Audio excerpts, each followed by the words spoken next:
Want to reach Night Talks Radio? That's easy. Simply dial 1-507-384-9390. Or for first-time callers, just dial 1-507-307-4424. Is it the end of the world as we know it, or just a hacker's hoax? Orange County cable customers heard the ominous prediction on the air today that the world is going to end Saturday. KCAL 9 Stacey Butler live in Lake Forest tonight. Stacey. Well, Lena and Jeff, we've all seen those warnings, the test of the emergency broadcast system flash across our TV screens. But it's what happened immediately after that that has many across Southern California shocked at what they saw.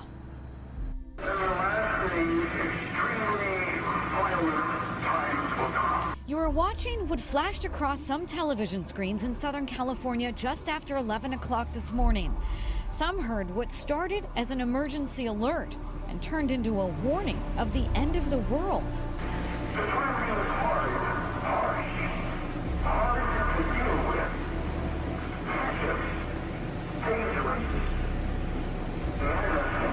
This Irvine mom was shocked. Because I kind of questioned what it was and asked somebody else that was in the house, what do you think this is? I've never seen anything like this before. It was weird. She's not the only one.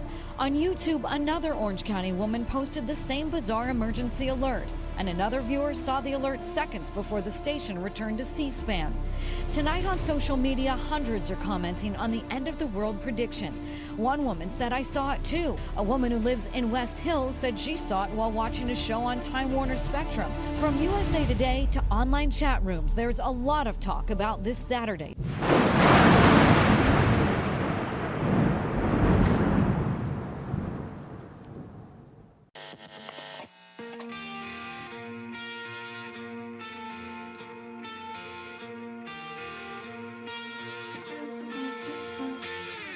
I know that you're trying to fix me, but I don't wanna be like you. If you wanna take it back to the 50s, maybe I'm not the guy for you. You're dying not to work, but work until you die, you know that's true. Have you thought it through? Cause you love to tell me what to do. Say no, I'm not like you, I don't think that you get it. You should go and get out, I'll make you regret it. Someone like you should worry about. Maybe your two's upside down, and I'm not like you, I don't think that you get it. I don't wanna put on a smile, everybody expects me to. So you can keep your suit and your tie, gotta hope that it strangles you. Yeah, I do. You buy shit you don't need to impress the ones you hate, that's so fucked up. Cause everything you own just ends up owning you. So, dear society, you fucking suck. Say no, I'm not like you, I don't think that you get it. You should go and get out, I'll make you regret it. Someone like you should worry about. Maybe it's you who's upside down, and I'm not like you, I don't think that you get it. Ooh.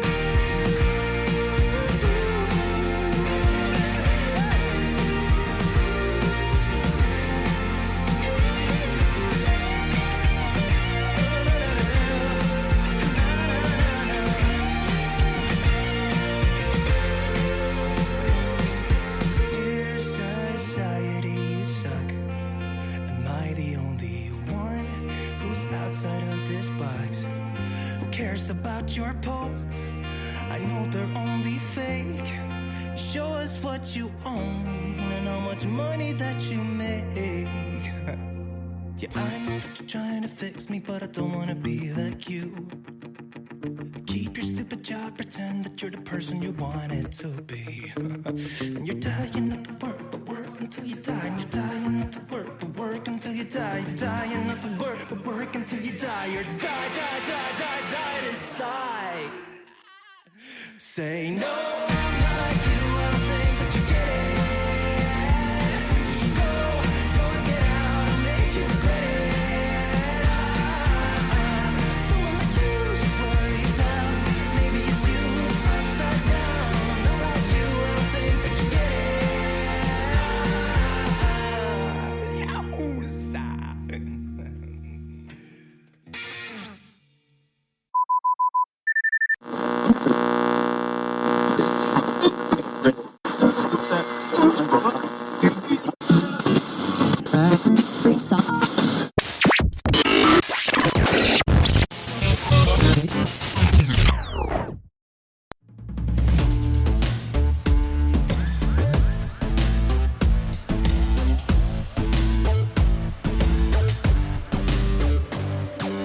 Getting on the bus, I got resources with me. Riding on the highway, making plans that are free.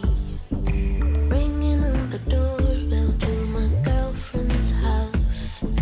Time is not even noon. I haven't met a stranger in a long, long time. Haven't kissed one either, but now is the time. 'Cause I'm a believer in this open house. Don't care what good or evil, drinking coke and rum.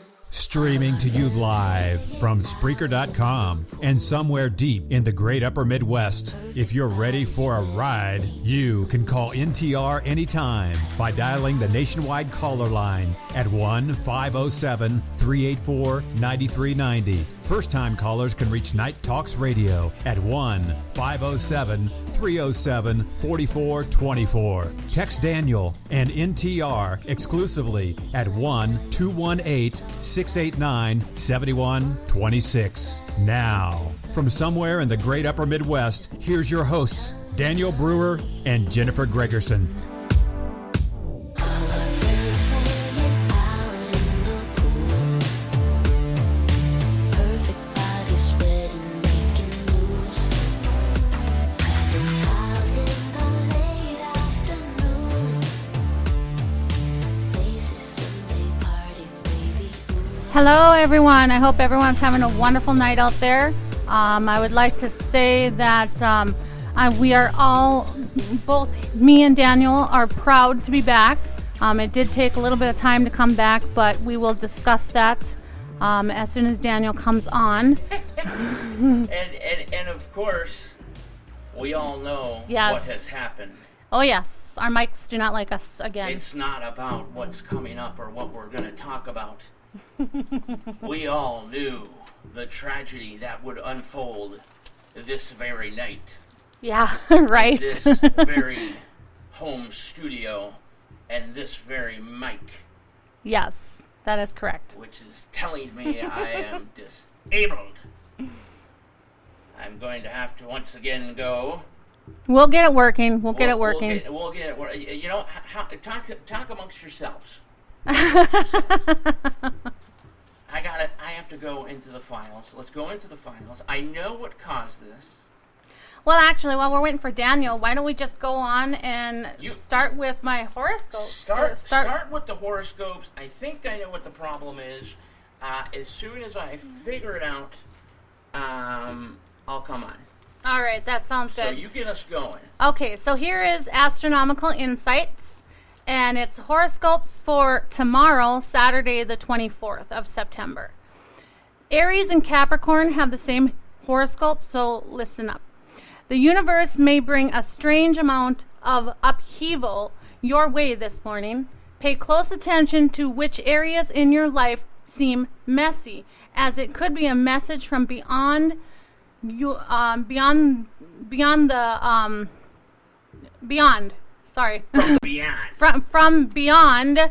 that you're trying to do too much. Give yourself permission to cut loose, as encouraging you to be yourself. The stars, you're still having problems, sorry. The stars will align to bring love and comfort to your soul this evening.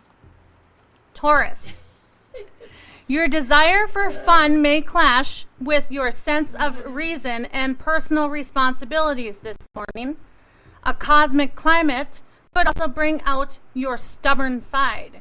Luckily, a helpful connection will help you shake out of your shell this afternoon, giving you a green light to embrace your wild side. Just try not to be too careless with your boundaries this afternoon or this evening. Gemini, you'll be in a sensitive space today. A cosmic climate could cause you to overlook yourself and situation. Luckily, this afternoon, you will find closure. Plan on using your energy to self-care and nurturing your mind your mind, back? body, and Am I soul back? tonight. I think I'm back. All right, go ahead. So, Cancer, try not to get sucked back into cycles from the past this morning. These vibes could be particularly destructive if you fall into a negative thought pattern. Luckily, your friends can help pull you from any dark vibes later this afternoon. Look for ways to express your love later tonight. Perfect. I don't Perfect. think you're back, are you? I don't know. I think I'm back now. Well, maybe. It looks like it. Well, Let's see. We can let's go ask to Kimmy. our trusty. Yeah, she is saying, yes, I am back. Awesome. All right. Does everything sound great? That's all I want to know. All right. So, Leo, try not to emotionally invest in what others have versus what you do not this morning. A cosmic climate could bring out your competitive side. Luckily, you'll have a chance to reclaim control of yourself. A sensual vibe will fill the air later tonight. You know, I gotta stop you real quick because obviously I was horribly cut off at the beginning. Yeah, that was strange. But we will be talking about September 24th, yes. which is actually now, today, coming up after you're done with your readings and history of the day. Just to let everybody know. Yes. All right, so Virgo, this is mine. Let's see what mine is all about. You may feel restricted by your responsibilities today. Unfortunately, these frustrations could put you in a temperamental mood. So pissed off, kind of like I just was there. Everything just set up perfectly every single time. I know. And it's just like, hey, Dan, fuck off. Every single time. Ugh, go ahead. Luckily, you'll begin to feel more at peace this afternoon, blessing you with the spiritual support and enlightenment.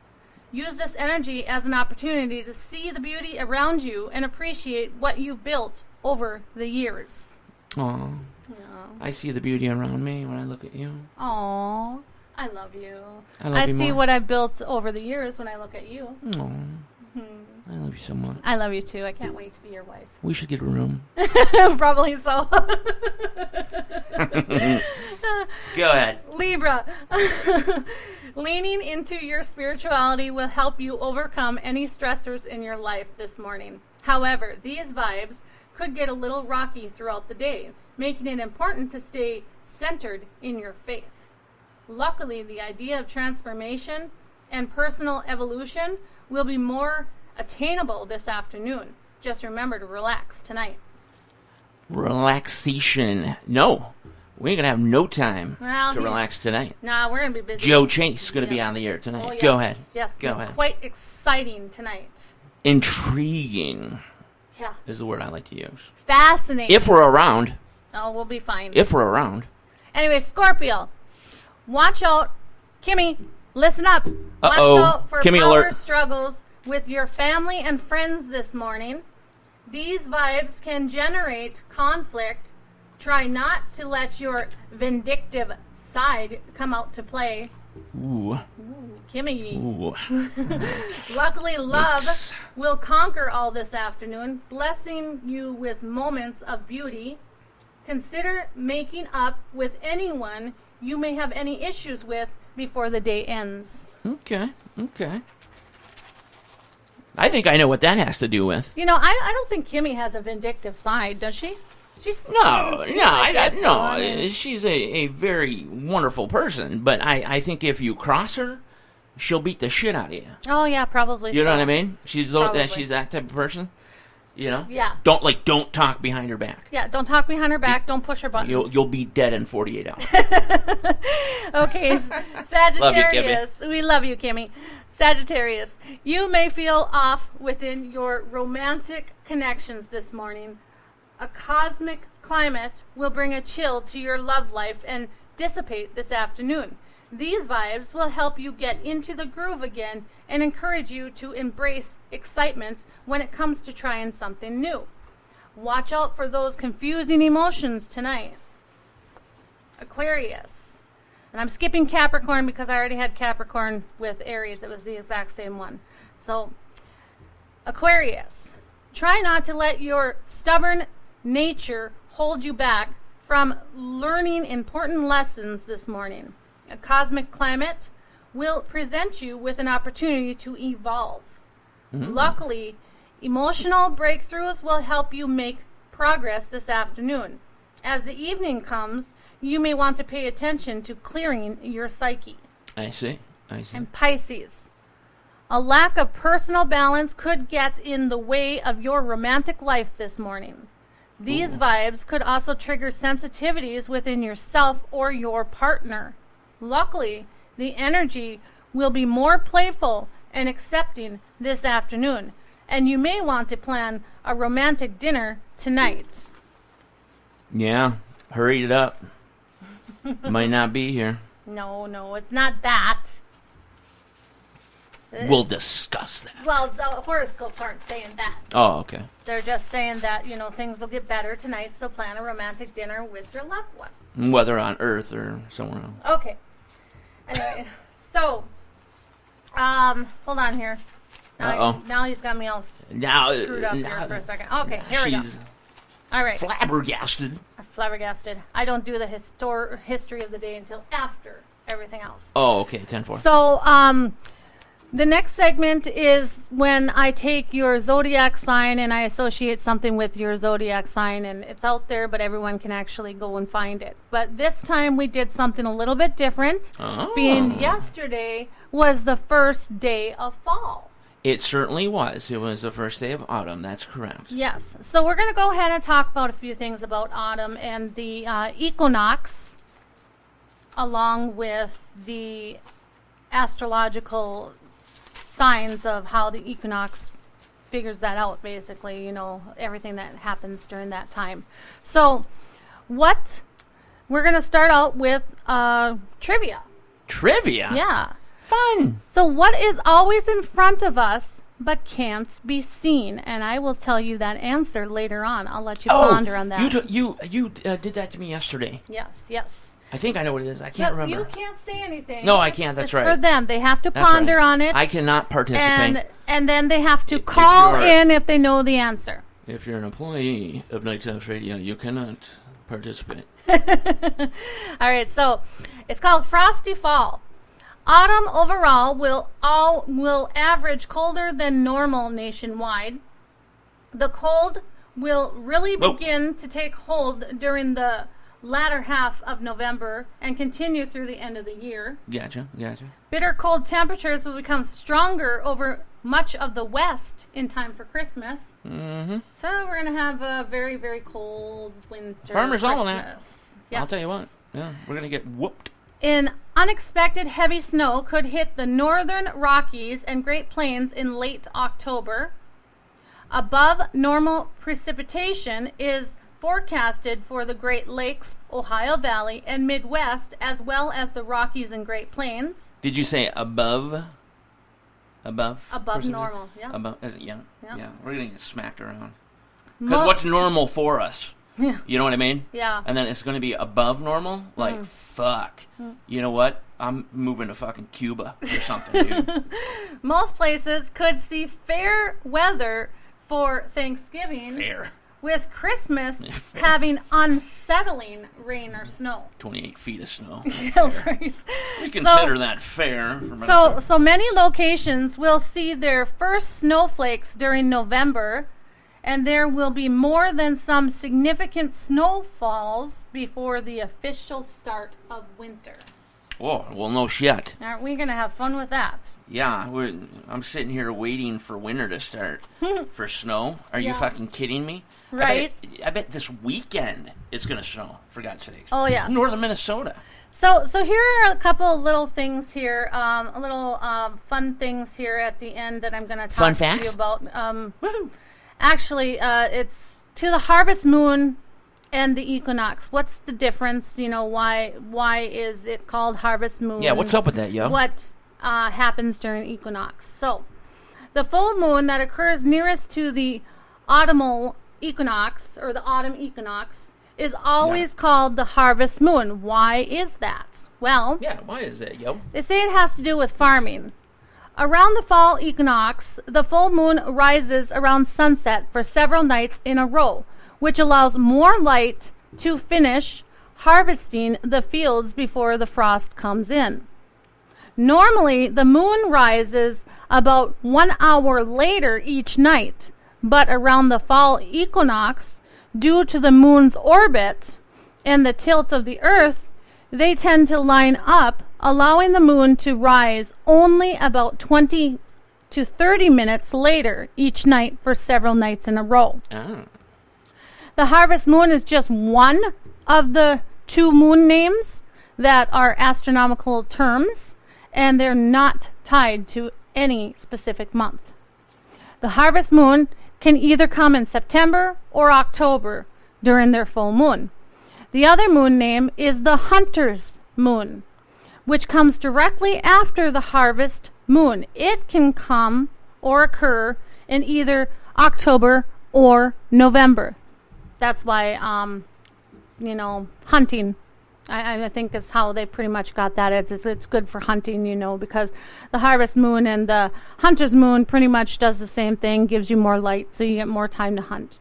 This year, the harvest moon was September 10th, and the autumn equinox does mark the first day of fall, but the first day of fall actually runs on the 20th. But the harvest moon started September 10th, so that's kind of interesting. Okay. So astronomical seasons are... So like a pre-autumn, a pre-fall. Yep.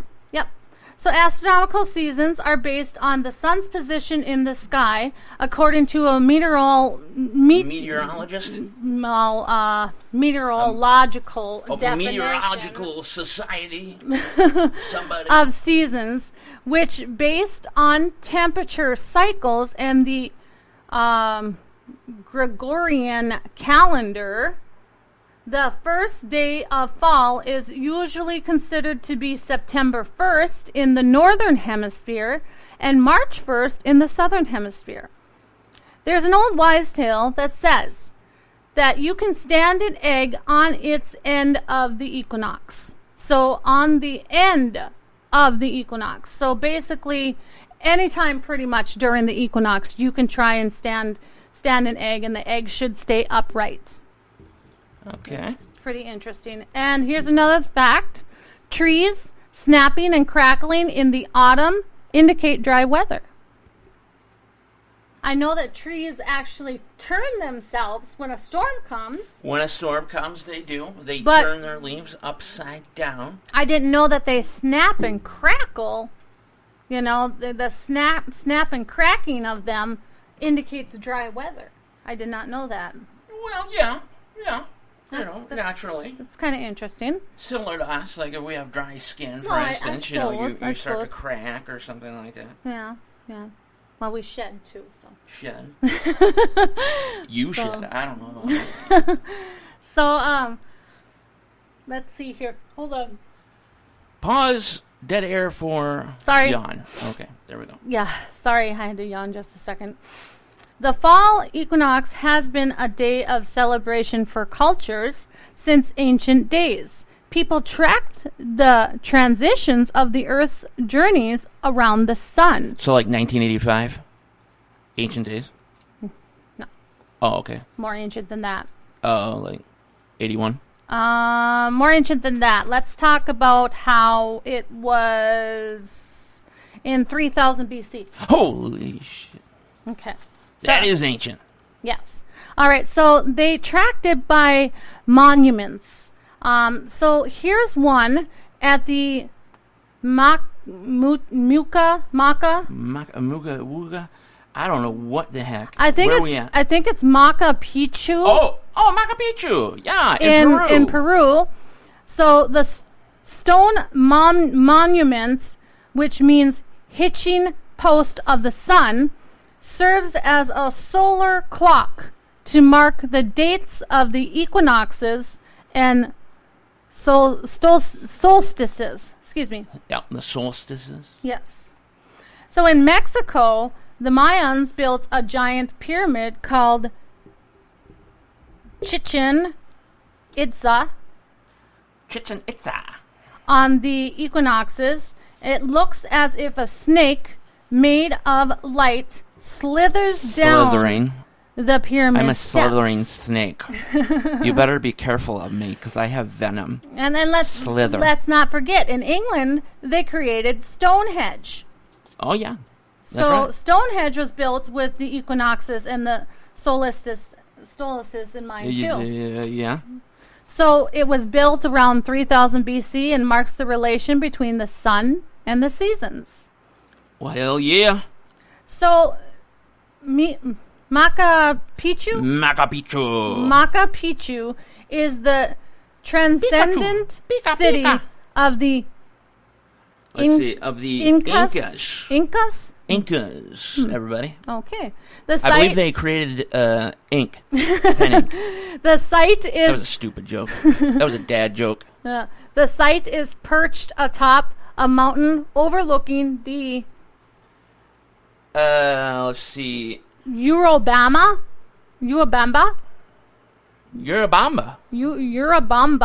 Valley in Peru. All right. They've got some really interesting names over there. Again, I will never have to know, because I will never be there. So on the spring or fall equinoxes, a particular phenomenon occurs.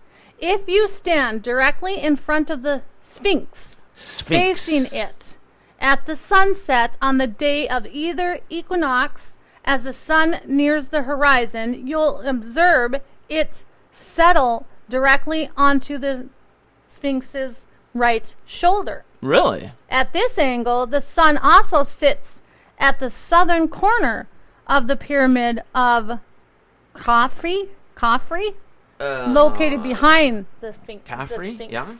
Yeah, it's located behind the Sphinx. Okay. Yep. So, right by its butt? Yeah.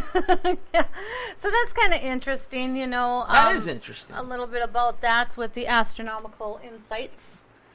And you always bring it. I do. Bring it. I do. I was going to do actually like what your lucky charm is lucky charm today, but Daniel suggested, that we should do... Don't blame this on me. Because it was fall yesterday, we should do something associated with fall. Well, you know, I was just thinking. So I thought, okay, well, let's go ahead and do it. Because we were supposed to have a show. We were supposed to have a show yesterday, you know, Yeah. but then just a cavalcade of news and new things came in. Well, that and, you know, I've been suffering with my sinuses, you know. You have been, yeah. It was pretty official with the allergies and things like that, so. Yeah, so... All right, so before we go ahead and we get to the big news, I do have an article that I wanted to read before Daniel discusses it. Go for it. Go. This is your time. All right. Okay, but here's the thing. The astronomical insights is over now. We're going to go to the history of today. So remember to explore, dream, and discover. Bam. All right. Copyright that, yo. We can't copyright it. Somebody else already said it. I can't remember who it was who said it. I'll have to tell you tomorrow. So here comes... You just stole a copyright. Huh? You just stole a copyright. Well, it's a famous... it's No, actually a famous quote. Right, I know. So I can't remember exactly who said it, you know, but I'll let you know tomorrow just so you have it on record, okay? Thank you for being so official. You're welcome. So anyways, the history of today for Saturday, September 24th is, and there's quite a bit of history. So it was evidently busy. September 24th was really busy in history. Okay? Oh, yeah. So in 1789, Congress passes the Judiciary Act of 1789, establishing a strong federal court system of 5 people, an associate chief justice, so 6 people total, and they basically established the Supreme Court. There you go. There you go. In 2009, the long-range acoustic device Sonic Canyon, a non-lethal device Cannon, right? Like a weapon? Sonic Cannon, sorry, Okay. yeah. A non-lethal device that utilizes intense sound is used in the United States for the first time to disperse protesters at the G20 summit in Pennsylvania, Pittsburgh. Geez, it's like, wow, did they just give away what happened to U.S. officials in Cuba? You know what I mean? Yeah. It's like, wow, you just totally said it. That you that was the first time it was used in 2009, and then we said, fuck it, we're going to use it on our own people, the people that went to Cuba and shit. All right, so listen to this. Okay, so in 2005, Hurricane Rita was the fourth most intense Atlantic hurricane ever recorded. It was a Category 3, and the winds were 115 miles per hour. It showed up about a month after Hurricane Katrina. Wow. So in 1996, the Comprehensive Nuclear Test Ban Treaty, signed by representatives of 71 nations at the UN, at present, 5 key nations have signed but not ratified it. Forget about and it. 3 others have not signed at all. Forget about it. So in 1970, the Soviet Luna 16 lands, completing the first unmanned round trip to the moon. All right, kick ass. In 1960, the Enterprise, the first USS Enterprise? nuclear-powered... Star Trek? No. Oh. The first carrier? nuclear-powered aircraft carrier is launched. All right. 1956, the first transatlantic I was going to say, telephone. if you're going to say the first transsexual. No, the first transatlantic telephone cable system begins operation. All right, that's much better. Okay. So in 1947, the World Women's Party meets for the first time in World War II. Okay. All right. Then we've got, of course, September 24th of 1936, in Greenville, Mississippi, Jim Henson was born. Oh, love Jim Henson. Real quick, I got The Muppet Show. The Muppet Show. Real quick, I got to interrupt you there. We got some breaking news coming into NTR Sports. Ooh. For all you sports fans out there. Mr. Albert Pujols, as of tonight, has become the 4th player to hit 700 career home runs. Wow. 4th on the list now, folks. That's very good. I actually have some interesting sports on here, too, so just to Oh, let you know. well, there you go. All right, that was NTR Sports. All right. Goodbye, everybody. All right, so in 1493, Christopher Columbus embarks on his second expedition to the New World. Okay, all right. 1789, the U.S. Congress established the Post Office Department following the new Constitution. Also in 1789, the U.S. Attorney General Office is created. Attorney General. Yeah. Going back to that post office thing, I bet even on, they probably had horses and stuff. I bet the mail still would get to you in like one day. Oh, yeah, if it was sent sure. from Detroit. Right? I mean, that's horrible now. 2022, it takes 14 to 17 days. Yeah, right? So. So in 1853, Cornelius Vanderbilt, okay, he had his first round the world trip by yacht. By yacht? By yacht. Okay. That must have taken a long time. Yeah. To go around the world by yacht. Yeah, lucky bastard. Also in 1853, the Northern Daily Times starts in London. Okay. Now here's one for you, Daniel. What's that? In 1916, Indians, Marty. You got me all excited. Marty, okay. Kavanaugh. Indians, Marty Kavanaugh. Oh, this is the sports one. It's American League's first pinch hit grand slam. Yeah. Which means that there was already 3 players on base, and then he hit a home run. All right. And knocked them all in. Very good. And in There you go, Marty. Good job. Good job, Marty. All right. In 1919, Babe Ruth sets... Oh, let's see. Sets MLB season home run record at 28. All right. 28. Yes. And in 1920, a year later, he does what? It looks like he almost doubles it up there with 50 home runs in an MLB season. How about that? Yeah, that's pretty interesting. That's pretty good, isn't it? As well as back then? For sure, because if you think about it then, okay, you're looking at 28 and 50. Are we talking home runs? Yep, 28 home runs. Okay, 28, 50 home runs. And then 50 home runs. I just had mentioned Albert Pujols is now fourth on the list for home runs at 700. Yeah. Total. Yeah. So, production for him changed a lot. The production for him over the time for them to get to where they were and for him to get to where he is was immensely different. Yeah. Immensely different. It just shows how much it's changed so much. The amount of home runs hit per year since then now. Right. So in 1924, Boston, Massachusetts. I always Let's go to Boston. I always have a hard time saying that. Massachusetts. Massachusetts. I don't know. Opens. Just say. Just call it Mass. B Mass. Boston. You're from Boston, Mass. Nobody ever says Massachusetts. Okay, Boston, Mass. Opens its airport. Their first airport. Okay, cool. In cool. 1927, what happens there, Daniel?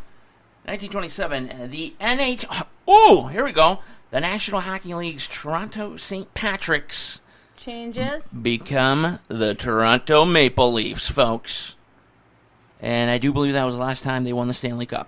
And in 1927, those damn Yankees set a record of 106 victories. And in 1934, let's see, 2,500 fans see Babe Ruth's farewell at Yankee Stadium. Very good. That would have been something else. Yeah, that would have been very interesting to see that one. So in 1958, USA Auto Worker Strike. So that's the 1958 Auto Worker Strike, where 30,000 went on strike at GM and 15,000 went on strike at Chrysler. Yikes. Real quick, I'm sorry. I want to step in again about that home run thing. So, you were looking at 28 and 50 and whatnot. The average, that you're looking at per season now for home runs and get to the mark that Albert Pujols got to, which was 700. Obviously, it takes time, but here's the difference. The biggest amount hit by Babe Ruth was 50 in whatever year that was. But then if you average today, in 1920. the average, you can go back, even a few seasons ago, okay? The average was 73. Wow. Per season. Wow. Okay? So that means that, it could have been maybe one season for a player, 60, maybe one season for a player, it could have been 100. Well, it doesn't matter. Do you know what? So that's how vastly different the game has become. Yeah, I mean, what were the rules back then? I mean, with the seasons, how many seasons did they have back then at that time? It was all essentially the same thing, seasons-wise and whatnot. And what about innings? Were innings the same, too? Innings were the same. There was, obviously small different rule changes, from here and there and, throughout the seasons and years. Yeah, you can't throw your bat. Yeah. Okay. You can't throw your bat. That's a good one. I did that once. I threw my bat and I hit the, the catcher behind me or whatever. Yeah, that's not good. You would have been out of that game. No, but what I'm saying is that the game has just changed so much. The hitters are way more powerful now. Yeah. And the pitchers are super strong now, too, and all kinds of unique pitchers. But Babe Ruth was, legendary. But Babe Ruth, during that era, was, he was a monster. Yeah. But now, considering today that these players are, absolute, not an ounce of fat on them. I mean, these guys are just muscle and just, pure, boom, when that ball comes off the bat. Then Babe Ruth, he was a big, strong guy, but he also looks like, he could have ran the Italian meatball shop down the fucking street, you know what I mean? So just a vast difference throughout the seasons to make the average 73 just a couple years ago. Okay, go ahead. All right. So anyway, in 1978, more markets were offering ATMs, which actually led to the spread of the ATMs in 1978. The spread. Yeah. All right, so in 1980, the Iraqi planes bombed Iran's... Oh, boy. Karg Island? Karg, it might look like, another place I will never be. Crude oil export terminal, which is actually... it was a terminal. It's actually still... they say it's actually still burning today. Oh, shit, I don't know. So... the war ended 8 years later in August of 1988, but it claimed near 500,000 lives. Oof. Ouch. Yeah. So Ouch. that was between Iraq and Iran, which they're fighting now, aren't they? Aren't they doing the fighting back and forth right now, little by little, every day, just kind of taunting each other? Everybody in the Middle East is fighting themselves. Who knows? All right, so here's an interesting thing. This is going to show how much home prices have changed. Ooh. So in 1970, the home prices were in 1974 in California, you can get a country ranch, 10 acres, 3-bedroom, large barn, fruit and oak trees in the yard at $59,200. Wow. Yeah. Wow, that would be like $1.7 million today. Right. And then you move on over to Newark, Ohio, and you get a 3-bedroom, 2-story central location near the shopping center and a full basement for $16,900. Wow. All right. Well, then a year later, in 1975, Lincoln, Nebraska, you can get on Cape Cod. You can get a 4-bedroom, finished basement, whoa. fenced in for $34,500. You said Lincoln, Nebraska, then you said Cape Cod. Well, what do you mean by that? Lincoln, Nebraska, you can get a Cape Cod. Oh, is that a style of home? Yeah, Cape Cod, 4-bedroom, finished basement, fence, $34,500. Cape Codder? So in 1975, Texas, you can also get a 4-bedroom, 2-bath, and a large den for $18,500. Jeez. I mean, seriously, what would it be nowadays? $160,000. Honestly, that right there. Oh my God! If you're looking at that, especially taking into account of recession right now and what's happening, housing crisis, that is just massively out of control. I mean, you would be probably looking at, I would say, somewhere in the range of, 500,000, 550,000. Well, yeah, Texas, I suppose so. Roundabouts. What did you say it had? 4 bedrooms, 2-bath, large. Yeah, for $18,500. Yeah, I mean, you'd seriously. be looking at, about 550,000 on that. But you know what? The dollar didn't cost that much back then, did it? In 1975. Well, no, nothing's ever changed. You know what I'm saying? It's just that, inflation was different then. Things weren't going up at the rate that they were now. So people, there wasn't a demand for certain things. Like Coca-Cola, for example. There wasn't as big of a demand for Coca-Cola then. Today, there is, pop, you don't even think about it. You're just buying pop left and right every day, for example. You know what I'm saying? So there's more demand on it. So our Coca-Cola Dreamland? You're right, yeah. But what I'm saying is that, you get what I'm saying there? Yep. Is that when there's more demand on it, that it's going to make it cost more, but your money is going to stay the same. Hence, that's why right now people are struggling horribly, the middle class, because the dollar is not changing. The amount of money that you get is not changing, but everything in the outside world, including where you rent or mortgage or your car payment, they are all going sky high. Right.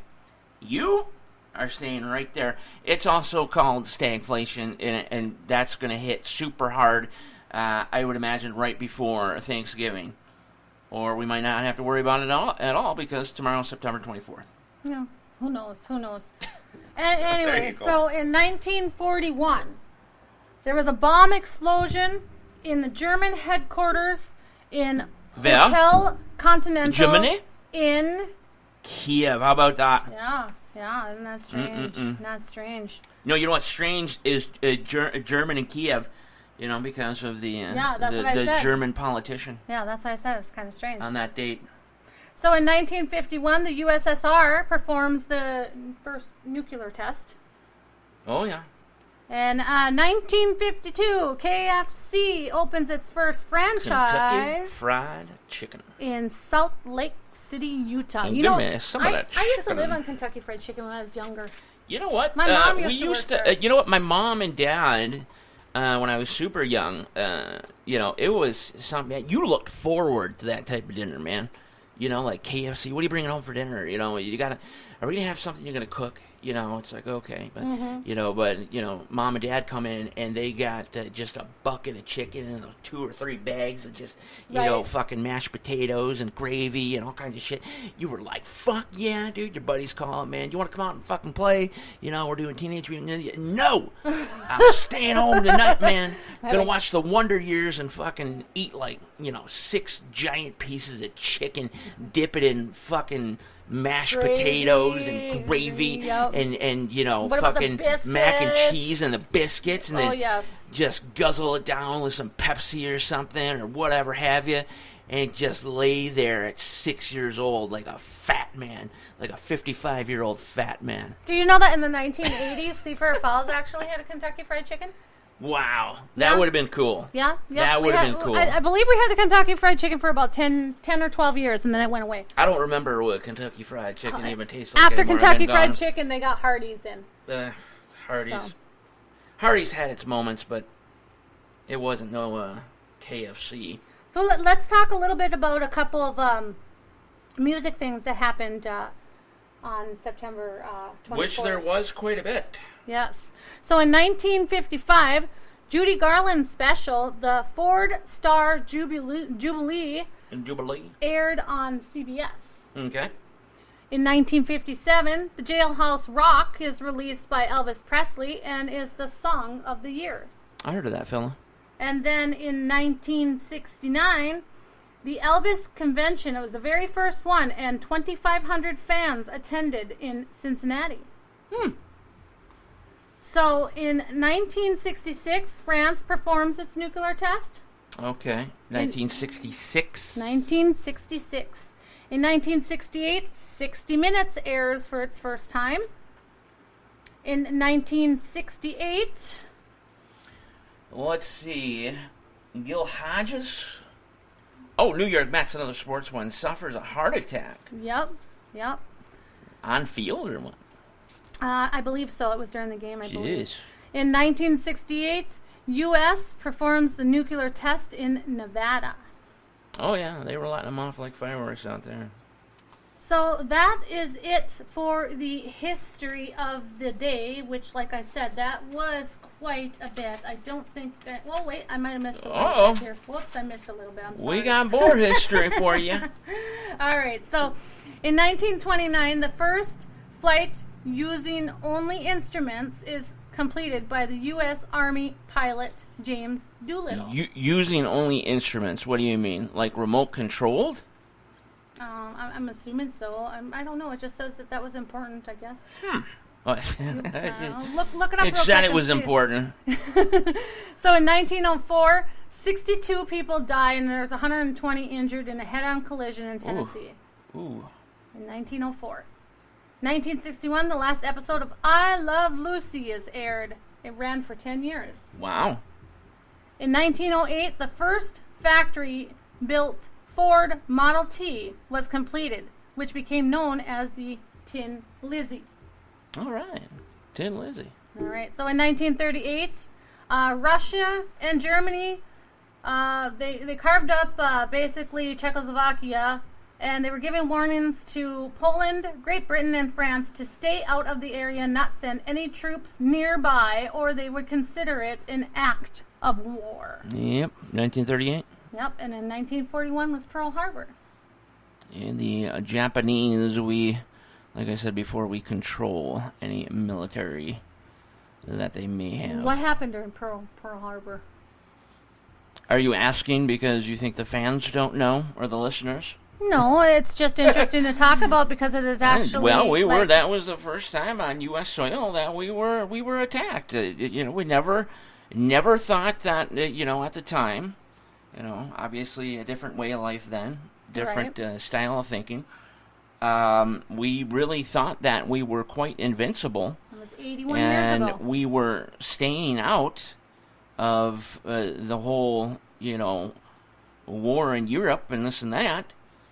And, Japan had their eye on us. And they were gutsy enough to pull an air raid, man, right in the morning when people were sleeping, just waking up. People were just on the way to work and all that, and caught us by surprise. That was the first time that we have been attacked by a foreign military on our soil. Yep. Like straight up. Yep, and that was 82 years ago today. Can you believe that? Oh, that's wow. Hey. But that's why we pretty much own Japan right now, as far as military might or power. Right. In 1948, the Germany-Berlin blockade happened. Okay. And then here's a little bit about the home. So that would be, I'm assuming, Checkpoint Charlie is what they used to call it. Yep. In 1950, the home appliances were famous in 1957 for the radio phono console is what it calls Radio phono. Yep. So it was $284.95. It consists of 3 speakers, one 15-inch woofer, and 2 special 5-inch tweeters. The little tweeters. They're like this. They're about that big, little tweeters. Ah. If you look at speakers on a car, they got a little tweeter right there in the corner. Oh, well, what are you, country now? That's country out there. Talking. Use a little country. We're just talking about some KFC and some tweeters and whatnot. Oh, well, there you go. Use some KFC, huh? All right, well, let's My go countryside coming out. Let's go find some KFC. I would love it. That'd be awesome if we could have, like, what are those delivery services? Let's go find ourselves some hoedown. Yeah. No, I would pay just insane amounts of money for one of those like DoorDash or something like that. Yeah. To deliver some KFC from like wherever right now. California, if you got to come from California, whatever, dude. That would be We'll awesome. take care of you. I think KFC We'll give you an IOU. I think KFC is in Grand Forks, aren't they? Start a GoFundMe on that. Sure. No, there might be one in Grand Forks. Anyways, but that's like 60 miles away. Here is the last historical of the day. Okay. All right. So in 1958, the semi-automatic washer was built. Semi-automatic washer? Yeah. What does that mean? $149.95. What the fuck did it do? It was semi-automatic. Semi-automatic. What do you mean? So it like. So like before, like what you it did well. Obviously, manually had to do the clothes or some shit. No. I mean, you put it in, and it's in like a basin, a porcelain basin is inside and everything. But it was semi because I don't believe at that time they had the... What caliber? Very funny. I don't believe at that time they had the washing ring or whatever that does the spinning. Yes. So I think that's why they called it semi. Okay. So, I mean, but did you have to actually do any effort yourself, though? Like, to wash those clothes? Well, yeah, obviously, you don't have no spin, like what, you so don't you'd have no to, spin cycle. So so you had to like, squeeze, spin? You had to, no. You had to put them in there, and it washed them and everything, but there was no spin cycle, so it didn't, drain it like we have here today and stuff. Oh. So you had to take the clothes out. You had to wring them out. Okay. Most of the time, they would use it over a wash band, is what they called it. Okay, gotcha. And is it one of those little ruffles-looking motherfuckers? Yeah, it's like a ruffle, almost like a grater kind of looking thing, but it didn't have grates to it, obviously. It had the tin ruffles to it or whatever. And they would just squeeze out the water from that, and they would, kind of do it flat or whatever. They'd hang it up to dry after it was done drying. Then they'd So hire drying was done that way. They were outside on poles or whatever. And, oh yeah, most of and people. that's how there was no dryers or anything like that. I mean, I suppose there was a dryers back What year then are we and talking stuff, about? but I mean that was 1958. Well, yeah, that, you'd that imagine was, there would be a that was dryer, really I suppose. hard, I mean, it wasn't until I believe it was the 1950s as well when they first came out with the very first what was it? Hot bath, portable bathtub, and it had Really? a hot bath heater to it. So basically, what you had to do is you would fill the tank. It held up to 12 gallons. Okay. You fill the tank with water, and then what you had to do is you had to either put it ran off of gasoline. If So you what bought was a gasoline one? Okay. Or it ran off of kerosene. And Okay. that's how it heated it up. And then the thing to drain it and everything is you had to put a 6-foot hose on the bottom of it, and that had to drain out through your window of your. So what the hell was the purpose of that? Like a portable tub? I mean, Well, the portable tub would allow you to move it to, let's say you have babies and stuff like that, and you need to have move it to another room or something? Yep, it was portable. Really? Yeah, you could move it to another room. You could take it, I don't know if you would take it camping with you or not. I was going gonna to say, knows? like, You never yeah. know. But pulling an actual tub down I the know. road. No, it was a portable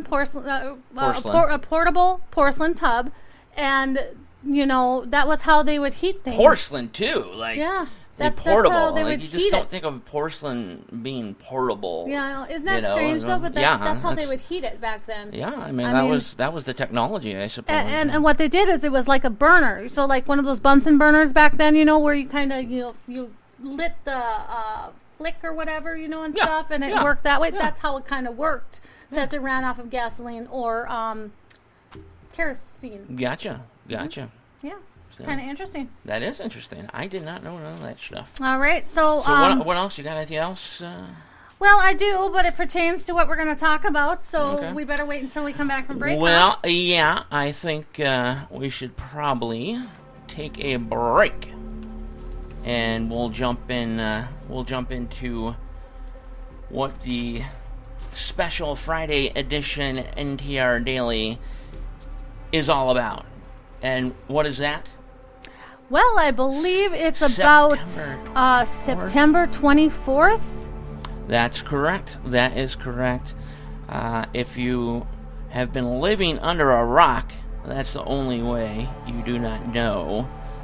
But there's been some rumors going around about tomorrow. There has been some rumors. Just a little bit. Well, not about tomorrow, about tonight right now, actually today. Now today, yeah. It's supposed to happen Going into sometime this afternoon, sometime tonight. That's right. We're going to find But out. We'll see. We'll see what everything comes out to be. All right, we'll be right back. This is NTR Daily, Friday Special Edition.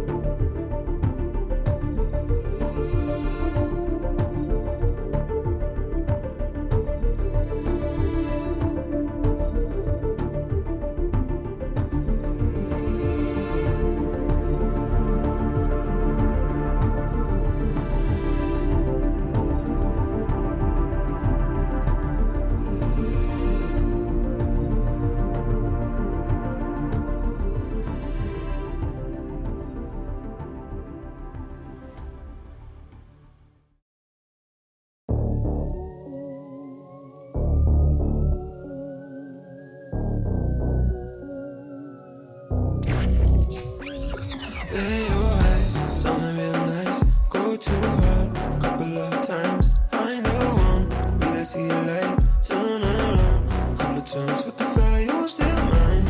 All of this time, past like nothing, changing your mind. Face keep rushing, looking at mine. Come around, girl, come to terms with the fire, you're still mine. I just wanna see you live life. You just wanna lay down like you already forgot about the price. If you're charging you per night, yeah. Cashing out, you be jumping at first. As if I would catch you now.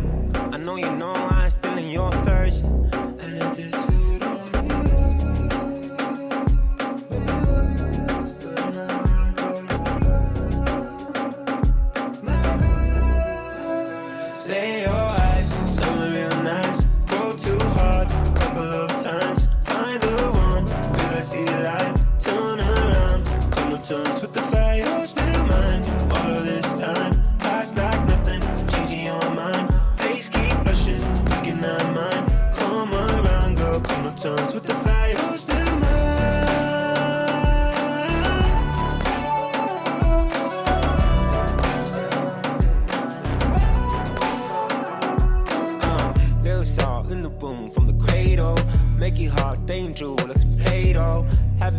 like it do with the yayo. If it a hit, I need to quit, no, if it fatal. You ain't fooling anybody with that chain on. It's so obvious that you still put your game on. When you see me heat up like you lift the flame on. It's a shame cause the pain always falls on you.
Want to reach Night Talks Radio? That's easy. Simply dial 1-507-384-9390. Or for first-time callers, just dial 1-507-307-4424.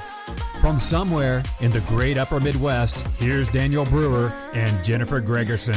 Everyone says that I should get going, start running, but I'm supposed to run when I'm falling. Welcome back, everybody.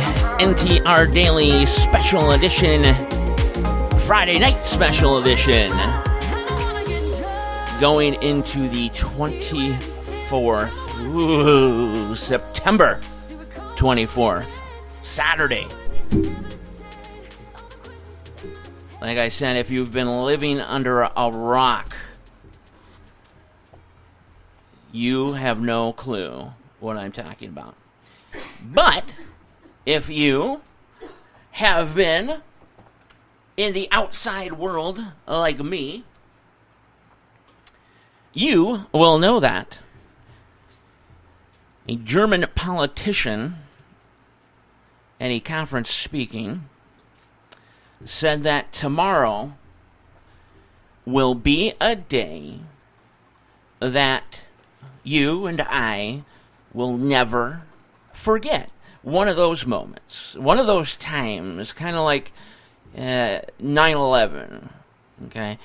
Something that he had stated, you will remember exactly what you were doing that day in reference to September 24th, 2022.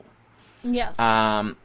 He did go on and mention things about the sun, solar storms, X-flares, but that was virtually it with that. But then, of course, with the internet, the social media sites and things like that went absolutely bonkers and decided to do some major investigating. And they came up with a lot of stuff that when you hear the German politician, and at this moment I forget his name, I think it was Merz. I can't exactly recall right now, but if that wasn't just odd enough for you, there were multiple things found again on the internet about the 24th, and it is surprising. It's amazingly insane. It goes from the Simpsons making a prediction about September 24th, even showing something similar to an EMP, a solar flare perhaps, or an asteroid impact, or maybe even a nuclear explosion with debris or a rock right over the White House and the United States flag. Okay, and of course, The Simpsons have an amazing track record when it comes to predicting things, and not just predicting, but, literally down to certain details, the predictiveness. So, if you were to go by what The Simpsons are showing, you would think that there is going to be some sort of EMP happening on this Saturday. And of course now, if you can research more off of that, you start to begin to understand that EMPs are caused by a multitude of things. Jennifer, I know you have some information there that you'd like to get out. Why don't we start off with that, and then we'll go through the top 5 possible scenarios that are quite realistic, folks. And I gotta say, don't just push this one off, okay? I know that a lot of people are saying that the German politician meant to say the start of the war between Russia and Ukraine. But, there could be so much more behind that. People have slips of the mind all the time. I think he had one and mentioned September 24th as a day that we will always remember. Jennifer, go ahead with what you have there. What is that, first off? All right, so I'm going to go ahead and try and get this out before I have a coughing attack. All right, so a chance of solar storms today and tomorrow. NOAA forecasters say the minor G1 class geomagnetic storms are possible later today or tomorrow, which is actually yesterday or tonight. So basically, what's going to be happening is that there's the sun has been very active now for the past couple of weeks and months. Okay, of course, this is a part of natural, solar system activity. We're in a warming period, and we've been, hit with a few CMEs, coronal mass ejections, sunspots that have been, somewhat aimed towards us. There is currently a very big sunspot that is sort of, I guess you could say, turning towards us at this moment. And tomorrow sometime in the afternoon would be pointed directly at the planet. Now, if that's the case, a CME could be shot from that sunspot, and technically it could be an X-flare solar storm. Okay, but let's just say, Daniel, if it wasn't an X-flare and if it was just a CME, right? Can you explain to them what kind of damage an actual CME would cause? So a regular CME, okay, they come in a variety of classes, categories, I suppose. The typical ones that we've been having the past couple of weeks and months, as I've been saying, those are the kind that have shut down, certain communications, satellites, shortwave radio, radio frequencies, have even caused some minor blackouts. Now, the difference here is that if a cannibal CME is pushed out from this sunspot, which we recently did have a cannibal CME, which means that behind it, the original CME, you do not see that there is another bigger CME behind it. And because it's bigger, halfway down the road towards us, it actually consumes the first CME and growing in size or, category and what have you, class. Now, what makes it turn into an X-flare? Well, here's the deal. If it depends on the size of the sunspot, okay, the solar activity, the solar weather. You can look at auroras and things like that. But then you also look at factors like in California, for instance, there are trees catching on fire all by themselves from just the sun beating down on them. Right.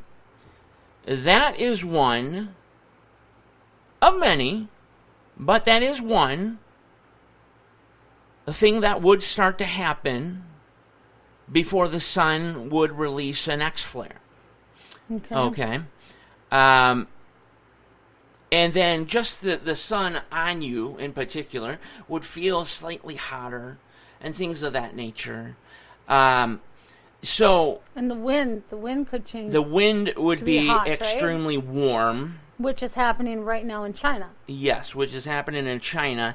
See, the thing in China is you don't know whether that's from their own pollution or not. But if this X-flare were to come out of this gigantic sunspot and say it was a cannibal CME, so when we first looked at it, we would say, well, it's, whatever C-class CME this might be. It's going to be the same old thing again. But then we wouldn't notice, say, an X-flare behind it.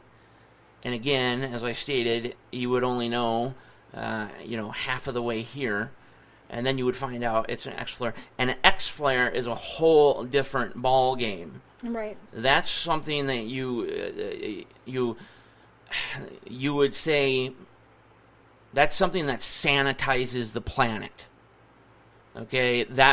Nothing will really survive. Even, these bunkers and things that, governments and people have built deep underground. We actually were talking about DUMBs, deep underground military bases not too long ago. But those even wouldn't protect you, okay, if you were directly hit with an X-flare. It would literally be like, being directly in front of a loaded gun and then shooting it. So like a bomb base or, one of those ones? It would, bombshell? It would, how can I put it? There wouldn't be any place to go to save yourself. Not even in a bomb shelter? Not even a bomb shelter, not even underground. Okay, the radiation would be too much for our planet. It would dissipate the atmosphere. It would completely break through our ozone, okay, which protects us, from, radiation, solar radiation, sun radiation. Yep. And our magnetosphere and whatnot also would be completely damaged. But yeah, it would essentially blow a hole right through, and so we're going to get bombarded with all that solar, sun radiation, X-flare, coming right down to the surface with nothing able to stop it and its full impact. And again, burn up. You would literally burn up to a crisp. I mean, things would just go up like that.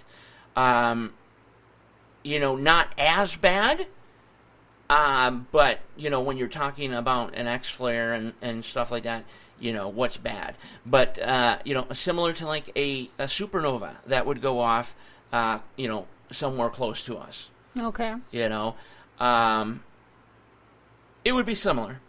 If the supernova went off close to us, the same type of factors would be involved with a direct hit from an X flare. But if it was a CME, we could only we Well, could see, we can CME expect for it just to, if it were to hit us, we would expect for it to just cause like a blackout for a couple hours and come back on like last week's CME that hit. Here's the thing: people are maybe not getting so much. CME is just what the sun is shooting out. It's a coronal mass ejection. Yep. Okay, that means that it's coming from the sun, coronal mass ejection coming from the center of the sun of a sunspot. Okay, that's all that means. CME doesn't mean anything else. Okay, there's a CME coming. Okay. Just space weather terms, whatever have you, sun terms. Now, once you label the CME, is when it becomes important. Yeah. Whether it's a C class, okay, for example, like we've been having, or whether it is an X class, for example, okay, totally two different things, and there's multiple classes, right, and variations of them. But once you get to the X class, it's you say goodbye to your friends and family. Yeah. Let's put it that way. I mean, I'm not trying to be funny here. It's a very serious situation. And so one of the first major things that I wanted to discuss, and that the internet is abuzz about, is the solar flare, okay, being an X flare, the CME, which would cause an EMP, which they have also been talking about nationwide to global blackout, okay, within a matter of hours, not even that, which an EMP of that magnitude, an X flare coming directly from the sun, uninterrupted, would cause a global blackout. Okay? We'll move on and talk about this, but say like a couple nuclear explosions here and there. Now, that would not cause a global blackout. Right. That would cause a regional blackout from EMP. Okay, depending how the weapon is used, whether it's airburst or a ground impact or whatever have you. Right. It wouldn't shut down the entire planet, though. Yep. That would take a lot. Oh, yeah. All right? And, we'll get to that, too. Speaking of nuclear weapons and Putin. Yeah. And September 24th. But, so that kind of all falls into place there. So I see you got the paper in front of you. What do you have to say? What do you have there? Well, this is just what happened yesterday, okay? On so Friday. You had mentioned the CME that Friday. We know. Okay, that's... All right. So, like I said, minor G class geomagnetic storm is possible. Yep. Which was possible yesterday. Nothing happened. Okay, so now today. Well, now if you look at the auroras, which we looked at an old graphic of the auroras, I'll look that up as a matter of fact while we're talking here, or Jennifer's talking.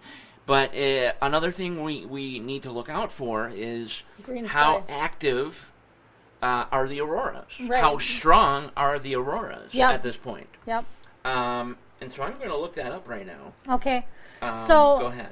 So anyway, yesterday, when there was a high, there's a possibility of it hitting yesterday, but it didn't. So there's a possibility of it hitting today. Okay, because of the fact that there is expected to be a high-speed stream of solar wind that's going to hit Earth's magnetic field. Yep.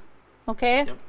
See, the thing is, so some people with that are pointing to the fact that the German politician stated that it'll be a day to remember. You'll know exactly where you were the day that you found out the sun shot out a direct X flare. Do you understand what I'm saying? So it doesn't necessarily mean that tomorrow, okay, I'll join on your boat, which you're leaning on just a little bit. It doesn't necessarily mean tomorrow is the end.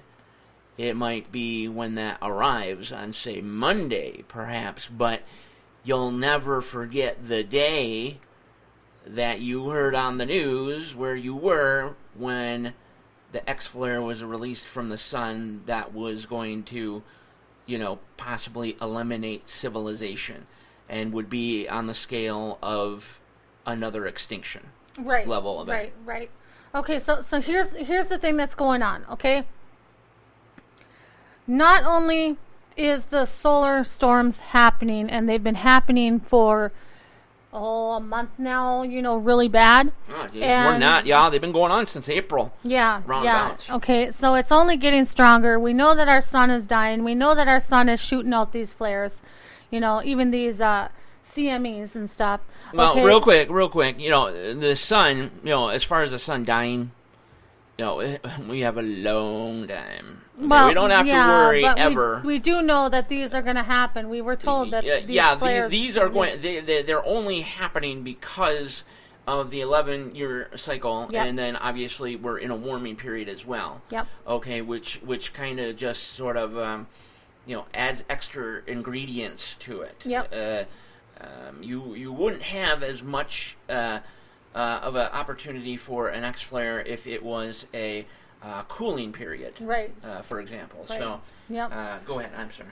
So there are a bunch of different scenarios that have happened over the months and stuff that could very well lead up to what could possibly happen tonight. If nothing happens tonight now, you got to think that it could very well possibly happen next week, because here's the thing. All right? DART is up there right now, and DART is expected to impact this asteroid on Monday. Okay? So if it hits this asteroid and turns it off its trajectory or whatever, which is good, but it could also slam into the asteroid, causing a whole bunch of mini pieces that could be flying towards Earth as well. So you've got to look at that as well. So I just wanted to let you know that yesterday, a large filament of magnetism near the sun's southwest limb became unstable and erupted. Okay, shortly after the explosion, the U.S. Air Force reported a Type 2 solar radial blast, a natural form of radial emission produced by shock waves moving through the sun's atmosphere.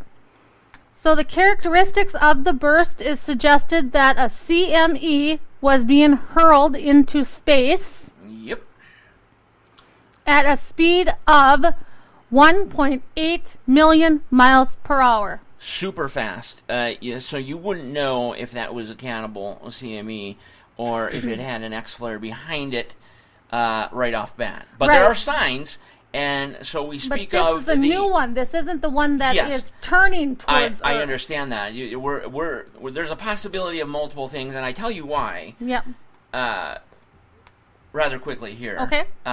We spoke about the Aurora Borealis. Mm-hmm. Okay, and we talked about, the heaviness and this and that. This is starting tonight going into tomorrow evening. Yeah. Now, you saw the graphic that we were looking at from February, I believe, of this year. And it was, slightly green, a little more greenish towards the upper half of Canada. Yep. Okay. This is what it is right now, okay, from tonight to Saturday. Unfortunately, we cannot show but our we listeners can and fans. post we'll put it up on the site after the show, but look at that. Yeah. Do you see how bigger? Now, it is, look how far, and now you're getting yellow, okay, in the center. Yeah. So that is telling you right there is some sort of activity beginning, okay, with particles and such, hitting the Earth, the first sort of particles coming in, that are causing the auroras. Look at that. Yeah, I mean, you see it with your own eyes, and the one that you saw was puny. Was just like a ring. Yeah. Look how big these are now compared. And obviously, the darker side is going to be heavier. And look at that. So, I wonder what it's going to look like this time tomorrow night or tomorrow afternoon. We'll have if to that see. gets any worse, if you are starting to see red in that it reaches further down, well, then there you go. There's another reason to be worried, just like the trees that are catching fire in California. Yep. okay, which you can go on YouTube. There is a gentleman on YouTube, and I believe he's on TikTok as well, that is showing videos of these trees, spontaneously combusting in the sun. Yeah.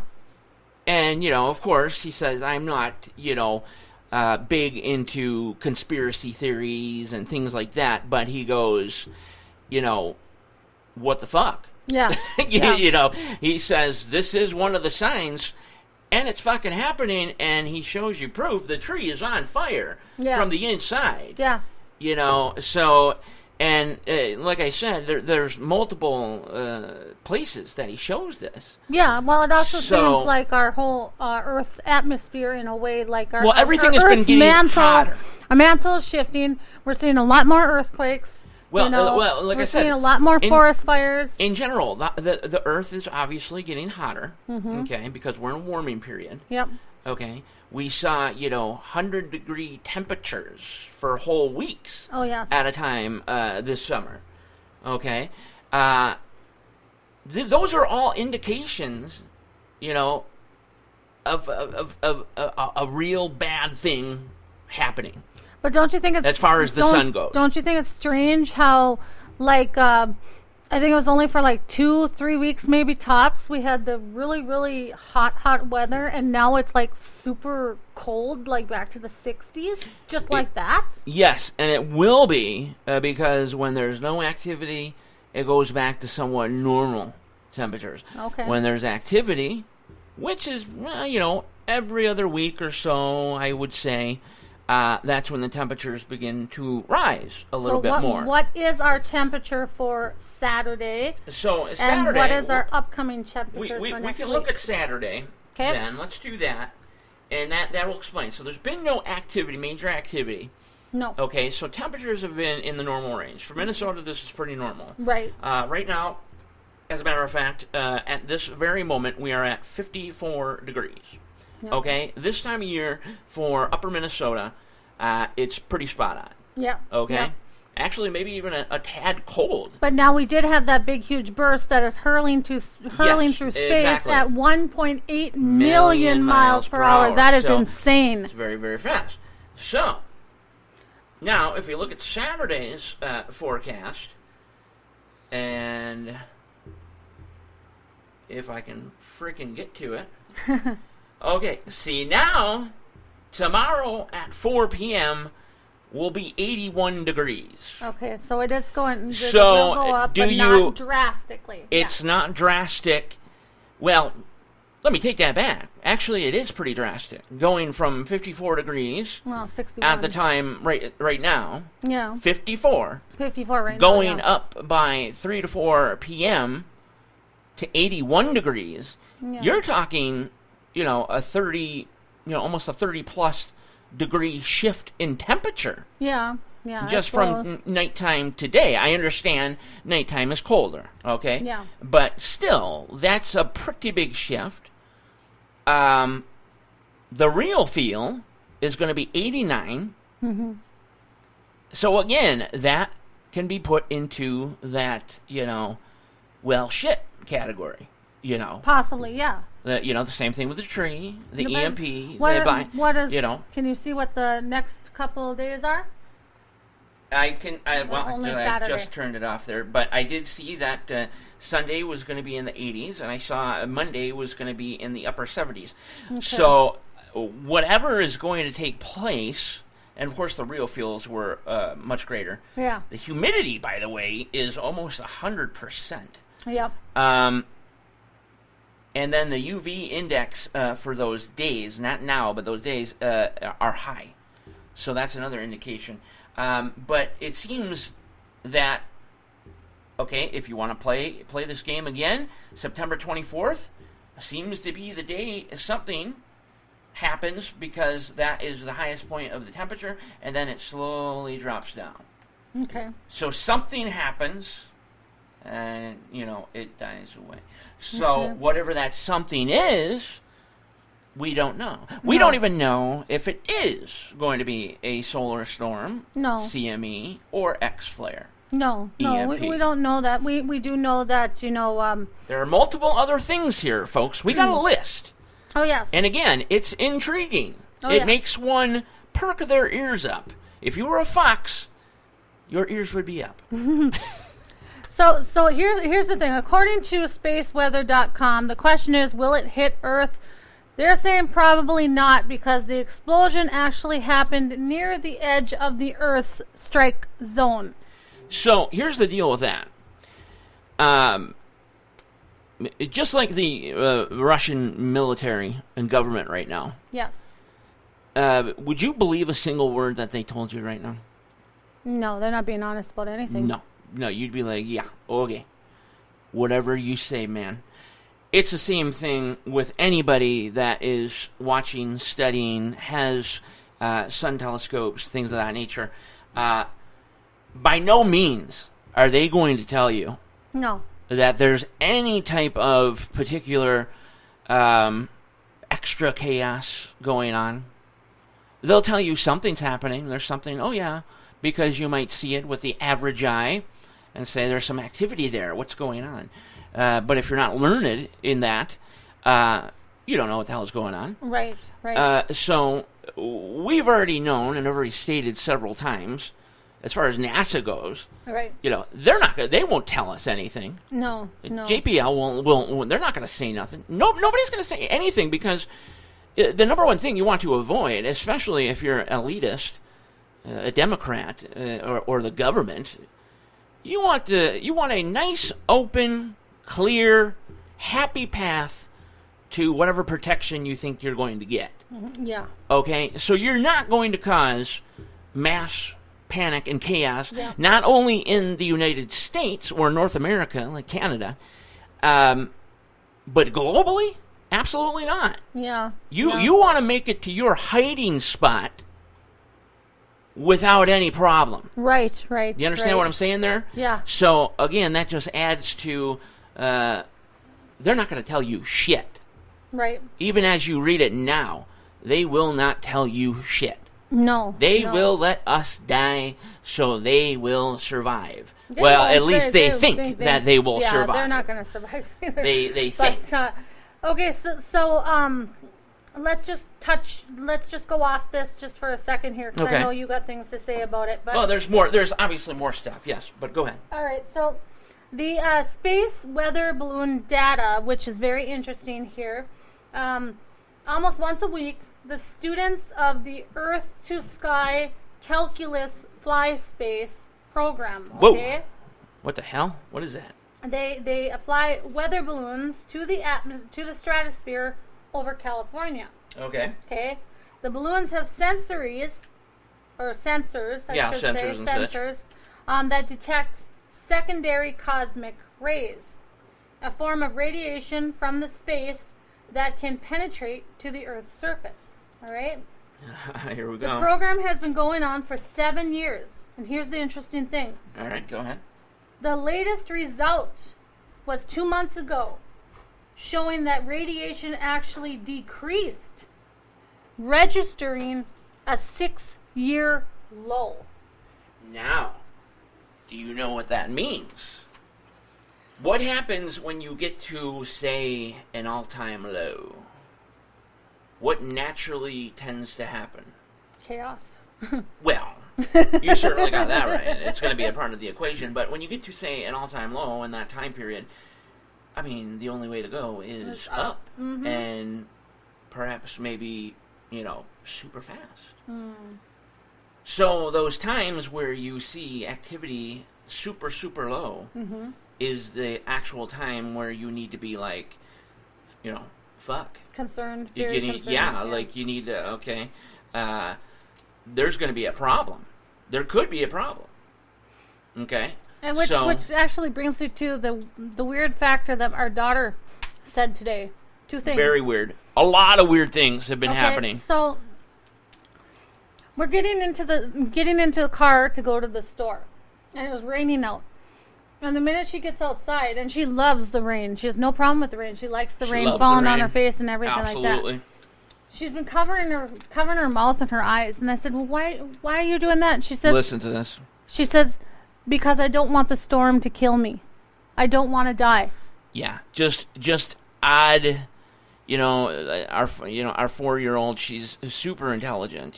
So she knows a lot about a lot of things. But and then for her to say that, yeah. So I asked her. I said, "Well, who told you this? I mean, where did you hear this and stuff like that?"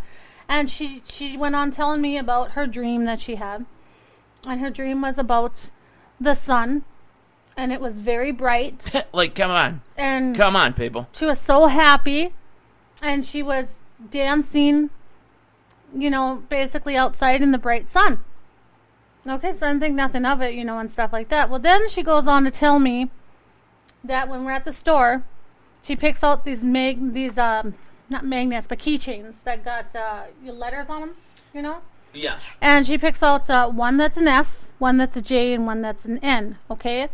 So she turns that J sideways to make it look like a U. And she says... Spells out sun. She goes, "Here you go, Mom. This is the sun." And I was like, "Okay." And I said, "It was very good. Good job." And she goes, "Well, you know what?" She didn't tell me you know what, but she's like, "Yeah." She goes, "And the sun's going to turn into Jupiter." Which is, that is like, wow. Like, I mean, how do you, for a 4-year-old, like I said, I know that she's smart and super intelligent. Right. But we all know the story about Jupiter and the sun, and it's like, how, like, you didn't fucking read that. You know what I mean? No. And by the way, to jump back real quick to the auroras, so here is the current activity level. Okay. We are at 7.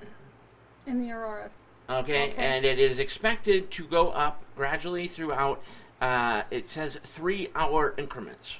Okay. So the activity is medium to high. And you can get a better look. Look at that. So all of Canada right now, like for example, our friend Brad or Kimmy, you should be able to step outside and be able to see a little activity. We should be able to step outside and definitely see some activity if it's clear out. Really, I don't know. really I think it's cloudy, out. but look at and that. rainy. Look how much that's consuming. Like all of Canada is just consumed.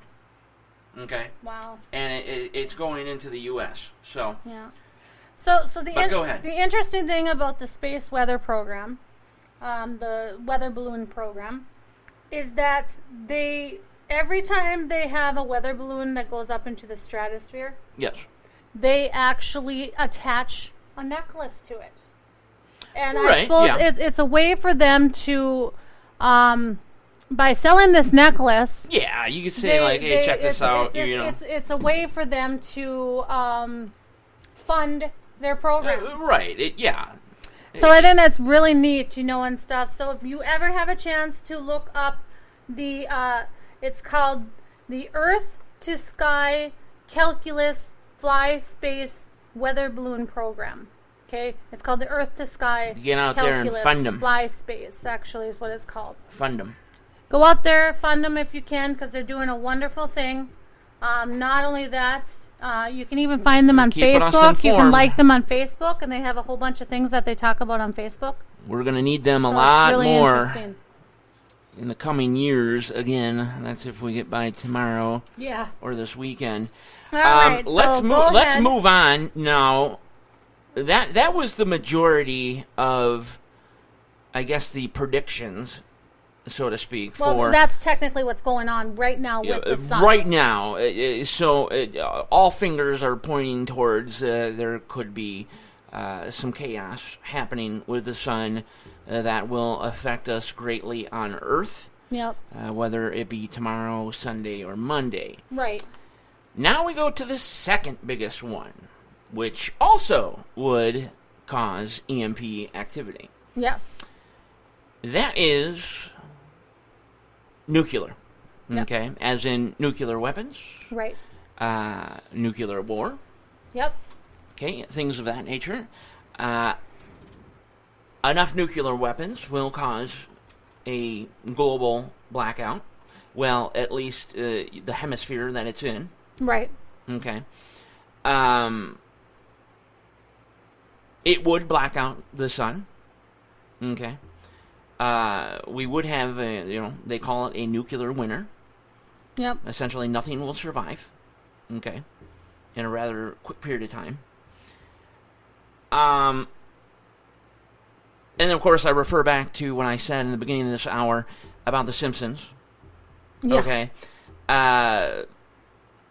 Showing what looked to be, a nuclear explosion or a nuclear attack. Right. Okay. Specifically having debris or a missile or something along those lines, specifically over the White House and the American flag. Well, wouldn't you just know that Putin this week had come out and basically threatened us once again with nuclear weapons if we try to interfere anymore in Ukraine, okay, or go into, as NATO, territory that was already annexed by Russia, that would be a major move towards war, and he would have no other choice besides to use nuclear weapons on NATO and the United States. And even as we speak, he's amassing mobile nuclear weapons. There's some people they're called frogs, or battlefield nukes. Right now are being moved into place in very specific areas. But the last thing that he said, this is, I believe, 2 or 3 days ago, the last thing that he said was that he's not bluffing at all, whatsoever. So, there go your second issue, the nuclear issue, with Putin upping the nuclear ante now to the worst that it's ever been, that he's ever stated, to the point where he's saying he is not bluffing. This is not a joke. What do you think about that, Jennifer? Well, with the nuclear war going on, I think that, he's threatened quite a few times. He's now bringing forth... But this is a real big threat. Yep. This is the biggest threat yet. Right. I understand that completely. And he's also bringing forth what we used to have as the draft. What's it called over there? Well, it's not necessarily the draft, but he is recruiting 300,000 reservists. Okay. As a matter of fact, one of our friends, could be a part of that. It's a very scary situation, to say the very least.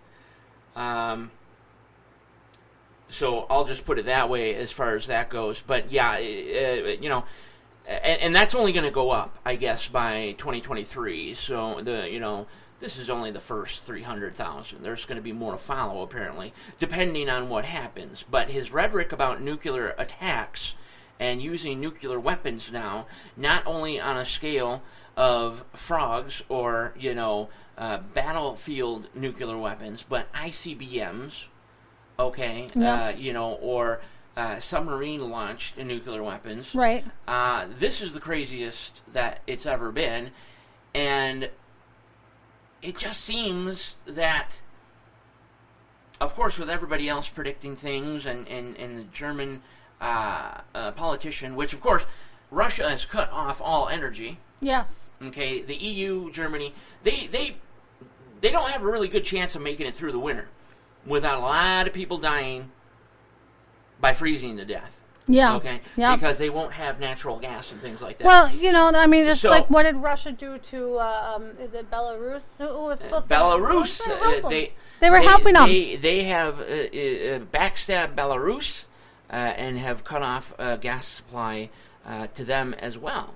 It's essentially they are blackmailing them into moving mobile nuclear ICBMs into place. Okay. Belarus was sort of like, hey, man, like, we're cool with you. Sure, you can have troops over here, but then they're like, whoa, dude, who invited the nuclear fucking weapons to the party? And exactly. fucking ICBMs and shit. They were like, that's kind of not cool, man. It's like somebody, at a poker party, and, maybe you're smoking a little bit of pot, and somebody brings in a fucking 8-ball and throws it on the table. You know what I mean? No, nobody was planning on doing coke tonight. Like, So, because of this defiance, Putin said, no soup for you, essentially, and we're turning your gas off, too. Yeah. Your natural gas. And it's only going to get worse, because here's the thing is now, U.S. is supposedly going to sanction some more on Russia. The sanctions matter nothing at this point. No, the Russian economy was built to sustain itself in this type of situation. Yeah. Okay? A lot of outsiders don't know this, okay? But if you're within the Russian borders, you know that Russia, the Russian central bank, and financial facilities, they have specific things that they have done in order to keep things afloat and running if, say, they were cut off from the world. Right. In terms of financial and or trade. Right. So these sanctions, Putin, the obvious Soviet hardliners that are now controlling the government, they're just laughing. Putin's true colors have either come out as a Soviet hardliner, which he was KGB, or he was pushed into something like this. You can't really say, but something could go down tomorrow, because it goes back to, like I said, the Simpsons episode, the EMP, nuclear weapons will cause that, and it just, with the chancellor, I said chancellor, I didn't mean to say that, the politician, the German politician, live in that conference where everybody heard, said September 24th. He didn't hiccup. He didn't do it, and he went on. He didn't stop and say, "Oh, I meant this," or "I meant that." Right. He continued. So again, there's no coincidences, and you don't say or do something unless there's something to it. Right. Okay? Especially when you don't backtrack yourself on something like that, which, nowadays you would think, fuck, I need to backtrack real quick. Or I'm going to start this, cavalcade of, what's happening right now on the internet. Yep. And then people actually looking into it and finding out there are significant things that could be happening on the 24th. Yep. Okay? Yep. So if, I see you're looking up something there. I am. I'm actually trying to find the UN speech that President Biden did. And, the thing is that's probably not a good move to do, neither, because with Putin already discussing and threatening the nuclear weapons, now Biden goes into the UN and into the conference and gets on the podium and talks about how Putin kills his own people, and Putin does this, and Putin does that, and everything like that, and that he should be taken out of the UN. That's the only way to stop them. I mean, that's not helping. Taunting Putin to do something, essentially, is what he's doing. And then, of course, how in Nostradamus' quatrains, particularly the last 5 months of 2022, the mentioning of, I believe it was the worst that you've seen in history, I think was the line that Biden used for the global food shortage, which we all see coming now anyway. Right. But then also President Putin saying the same exact thing about a preemptive nuclear strike. Yeah, or it can lead to devastation. And things like they were the same exact words said by both Biden and Putin that were said by Nostradamus. Yeah. So how about that? Yeah, That's exactly. a little spooky. Oh, yes. There's a lot of spooky things, and stuff that are being said and that Nostradamus has predicted in the past. There's a lot of things. Yeah, it's very spooky. And the thing is that like I said, if the UN decides to pull Russia from their group or whatever, that's going to make it a lot worse. That's like pulling the trigger. You mean the United Nations? Yeah, if the UN pulls Russia. Removes them from the UN? Yep. Okay, well, I haven't heard much about that taking place. That's what the speech was all about. The U.S. was begging the UN to remove Russia. Oh, the UN. So Biden was begging the UN. Yes, but I think they were taking a vote on it. Oh, okay. Well, first off, there's a few things here that you got to take into consideration. Biden is ultra weak. The world knows he's weak. Yeah. Nobody takes the United States seriously anymore, sadly, because of what the Democrats have done, the far leftists, But the UN, I can't believe I'm going to say this, is 100 times smarter than Biden and the Biden regime. Okay. Well, yeah. They're not going to throw gasoline on a fire that's already been started. No. Because if you do that, it's just more ammunition, so to speak, for Putin to say, well, look at that. You've ostracized us now. Yep. So we are on our own. Yeah. We got to defend ourselves, this and that. So I don't think they would go as far as to booting them out of the UN right now. No. Anyway, but Putin is goading NATO and Western forces right now with nuclear weapons and moving nuclear weapons onto the borders, and then also stating, going in to help Ukraine or going into the annexed part of Ukraine is going to be considered war, and retaliation will be something of which you have never seen in history. Just like Biden said about the food shortage. Well, and Nostradamus said as well. Well, here's the thing that's going on in Ukraine right now. Okay, what's going on? So President Zelensky is urging Russians to protest against the war. Yes. But they are getting arrested left and right. Already this week, more than 1,300 people across Russia have been arrested for trying to stand up for the war. Yeah, you cannot do that. Not in Russia. It's not the same here as the United States. And unfortunately, it's getting back to where you almost look at Russia and you have to say the Soviet Union now, because they have de-westernized themselves. Yep. Okay. Yep. And again, this is the government and the government, Russian government, and whatnot in the military. The Soviet hardliners have gotten to now. Yep. So it is essentially controlled by Soviet leadership. Okay, but the Russian people don't want to have anything to do with this. I know I saw a couple false polls out there that said that some Russian people were for this. Absolutely not. There's zero Russian people for this. So that's like, okay, so you're for going in to kill your own. Right, exactly. You're for going into killing your family member. Right. Or going in to kill, say, your best friend. Mm-hmm. No, I don't think so, because you're both the same. Okay, just because, one says Ukrainian, the other says Russian.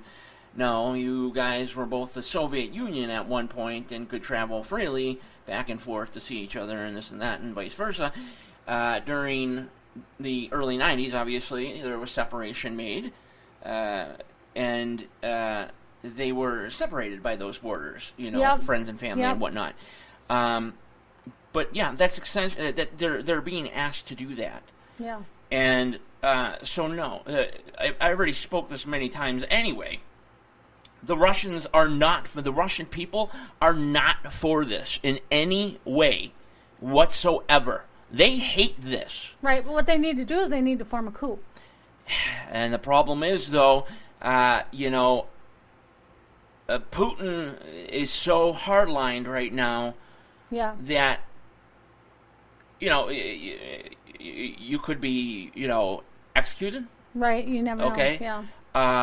You could serve, a minimum of 15 years or more in a gulag. Yeah. Okay, where if you even look at a security officer, you will be beaten. Okay? This is just, you're not allowed to, because that's disrespectful if you look them in the eye. Yeah. Okay, that's how bad it is there. Prison here is wonderful. Compared to that. To being in what seems to be now a Soviet-controlled, government. Yeah. So, but you as a person who says, let's start a coup, let's start all this. Don't forget for 1 second that you're probably being listened to. Yeah. 24/7. Yeah. Well, I don't care. I mean, something right, needs to be done. It's out of control. Right. Something does need to happen. I understand that. But you have to understand from a Russian's point of view, right. They are deathly afraid. Yeah. Almost to the point where you're frozen in fear. Well, they can't be that afraid. I mean, if 1,300 people across Russia have already stood up. Those are the people that, they're younger. Yeah. The majority of them are younger. They weren't around during the Cold War. They didn't know the Soviet Union very well. Right. That's why you don't see people like our friend right out there protesting, because but maybe that's he's what like, they need. Dude, you're gonna go to jail or be killed. Well, maybe that's what they need to see, that they're not worried about. They're gonna stand up, and how stuff much like more that. are Maybe you that's gonna? what to get the old heads to stand up. How much more do you have to see? There's been over 15,000 arrests and jail times, minimum sentence 15 years in gulags for just saying that you disagree with what Putin's doing. So we don't need any more of that. There's what needs to happen is that NATO and the United States and everybody who knows that this is wrong and what is happening is wrong. Yep. The potential for what could happen is wrong. Need to get their shit in fucking gear. Yep. And get over there now. Yeah. But here's the thing is, okay, we took down Saddam Hussein, which used to be the big, huge Al-Qaeda leader or whatever, the big main guy. It was Bin Laden. Bin Laden and Saddam Hussein. We took those Saddam both Hussein down. Funded terrorist groups. Okay, but like we took both of those down, the big wigs guys, and stuff like that. Why can't we go after Putin? Why are we afraid? I thought you were going to that. Two totally different situations. Comparing Saddam Hussein to Putin or even Bin Laden is like apples to oranges. Finding Bin Laden and Hussein was a cakewalk. Okay, nor did they have the capabilities that Russia has. Okay, Russia has the capability to shove 1,000 nuclear weapons up your ass in 2 seconds for spitting on their territory. Okay, and also you're not going to be allowed to just walk into Russia and capture Putin.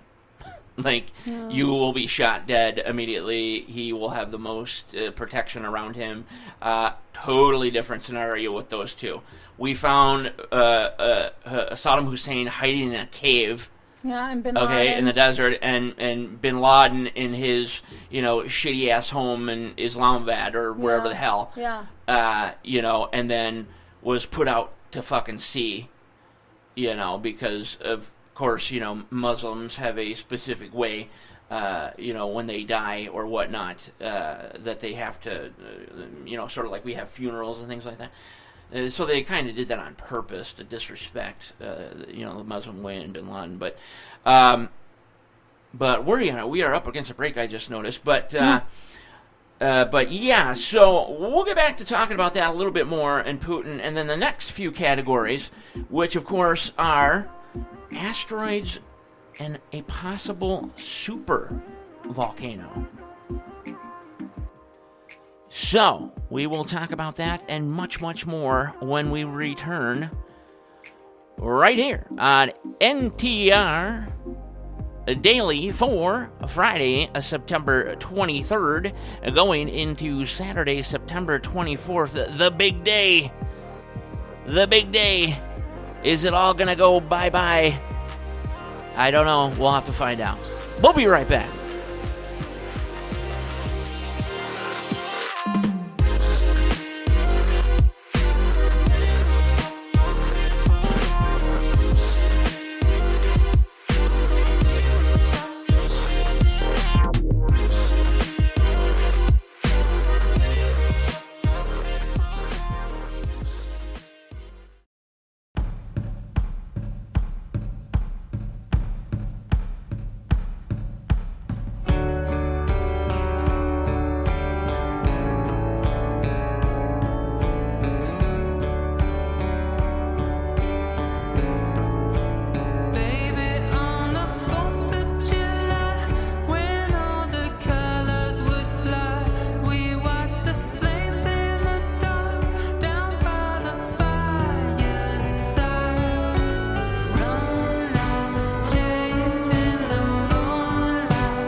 Want more Night Talks? We have you covered. Check us out on Facebook and Twitter at Night Talks Radio for bold and truthful commentary, breaking news, show updates, program guest information, and so much more. And hey, thanks for listening.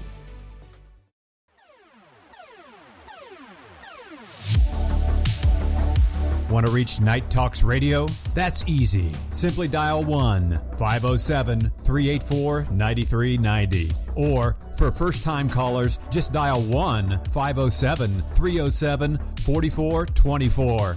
From somewhere in the great upper Midwest, here's Daniel Brewer and Jennifer Gregerson.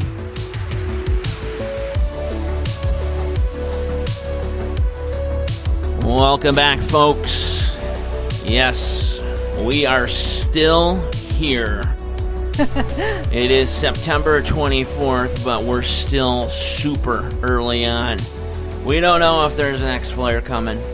We don't know if there's going to be multiple nukes flying. We don't know if there's going to be a blackout or an EMP. We still have, like, let's see what time, 22 some odd hours to go. Yeah, yep. To figure this one out. And that's what we're talking about on today's special Friday night edition of NTR Daily. And while we're talking about Night Talks Radio, NTR, why don't we really quickly go over who we're going to have for a guest tomorrow night and Sunday. Tomorrow, I know that we've been talking about this, my God, for months and months, but now it is almost meant to be, and the long conversations that not only I have had, but you as well now. Oh, yes. And the things that we've been told. Folks, tomorrow's show with Joe Chase is going to be, how do I even put it, illuminating? I mean, it's just going to be amazing. Do you have any input on this? Oh, it's going to be an eye-opener big time. I mean, he's always... Especially with the situation. Right, exactly. Well, he's opened our eyes quite a bit already, having him on already. This is the third time that we'll have him on. Yes. And the episode is called Is There an End? Yeah, Is There an End? And we came up with that name like 2 weeks ago. Right. And so how about that? We came up with Is There an End on the 24th of September, where now all of a sudden the past 2 days or so, people have been talking about the end of the world. Yeah, it's so strange. Spooky. And who are we going to have Sunday if we're alive still? Well, Sunday we're going to have Michelle Carpenter. She's from New Zealand. Michelle Carpenter, New Zealand. What is she all about? Well, she's going to talk about how your past life leads to future trauma. So what happened to you in your past life leads to whatever trauma you're having today. Oh, wow. Okay. That should be super interesting. I don't believe we've had anything like that. No, that's actually really, really interesting. Okay, I look forward to that. I know Joe Chase is going to be 11:05 p.m. Central time, if we're alive still. And then Sunday, is she going to be 11:05 or is that going to be a 9:05 she has a 9:05 start. Okay, so Sunday we're going to have a special start time, 9:05 p.m. Central Time instead of 11:05 p.m. Central Time. Those of you on the East Coast, that'll be 10:05 p.m. Eastern Time. So, okay, we got that out of the way, and we can go right back into talking about this crazy 2-4. Yes. Okay. So, I just want to tell you a little bit more here about some things that could be leading up to what's going on in the Earth's atmosphere here very shortly.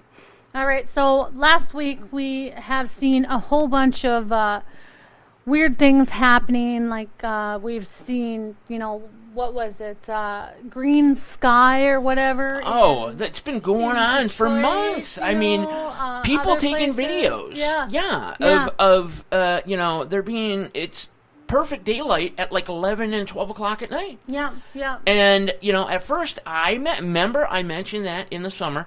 I was like, this is an unusual. Right. With the sun coming up at, what was it, 3:30? Yeah. Almost 4 o'clock. And it was almost fully up. I was like, there's something wrong here. Like, I don't ever remember that happening. Yeah. Like in my lifetime. It was coming up earlier. Or at least I didn't maybe I just wasn't up at those times or before. I didn't notice it or something, but I thought it to be super highly unusual. And then the same thing with the nighttime part of it. Yeah. And then these people start releasing videos on it. And I'm like, I knew it. I knew that this was unusual. Yep. Okay. Yep. And then the green sky, that's been and going the green on, and colorful sky, which there was. Our friend out there, he likes to take pictures and such. Yeah. I don't know if you noticed. Did you see the pictures he put out in the Thief River Falls area and whatnot tonight? No, I didn't. Just the only word I can come up with is heavenly. Really? Very colorful and unique. Right. Yeah. So if you want more fuel for the 24th fire, there you go. You're going to have to take a look at those pictures. You should go and you should follow him on absolutely. Facebook. His name is Roger Carr. Yep. And I think it's Pictures of America or America Pictures, something like that. Photos of America, I think it is. I know it's hashtag America. Yeah. Okay. Yep. But as long as you search his name. Yeah, Roger Carr. And how do you spell his last name? Roger Carr. I always get confused by that as well. I think I may have. It is KJEAR. That's how. So it's Roger M. Okay, as in man. And then Carr is spelled KJEAR. Who is a man? He is a biological man, and he will not change his way at all. I almost forgot that there's things called men. But so yes, Roger Man Carr. Right. He's got his own thing. He's been doing it for a while.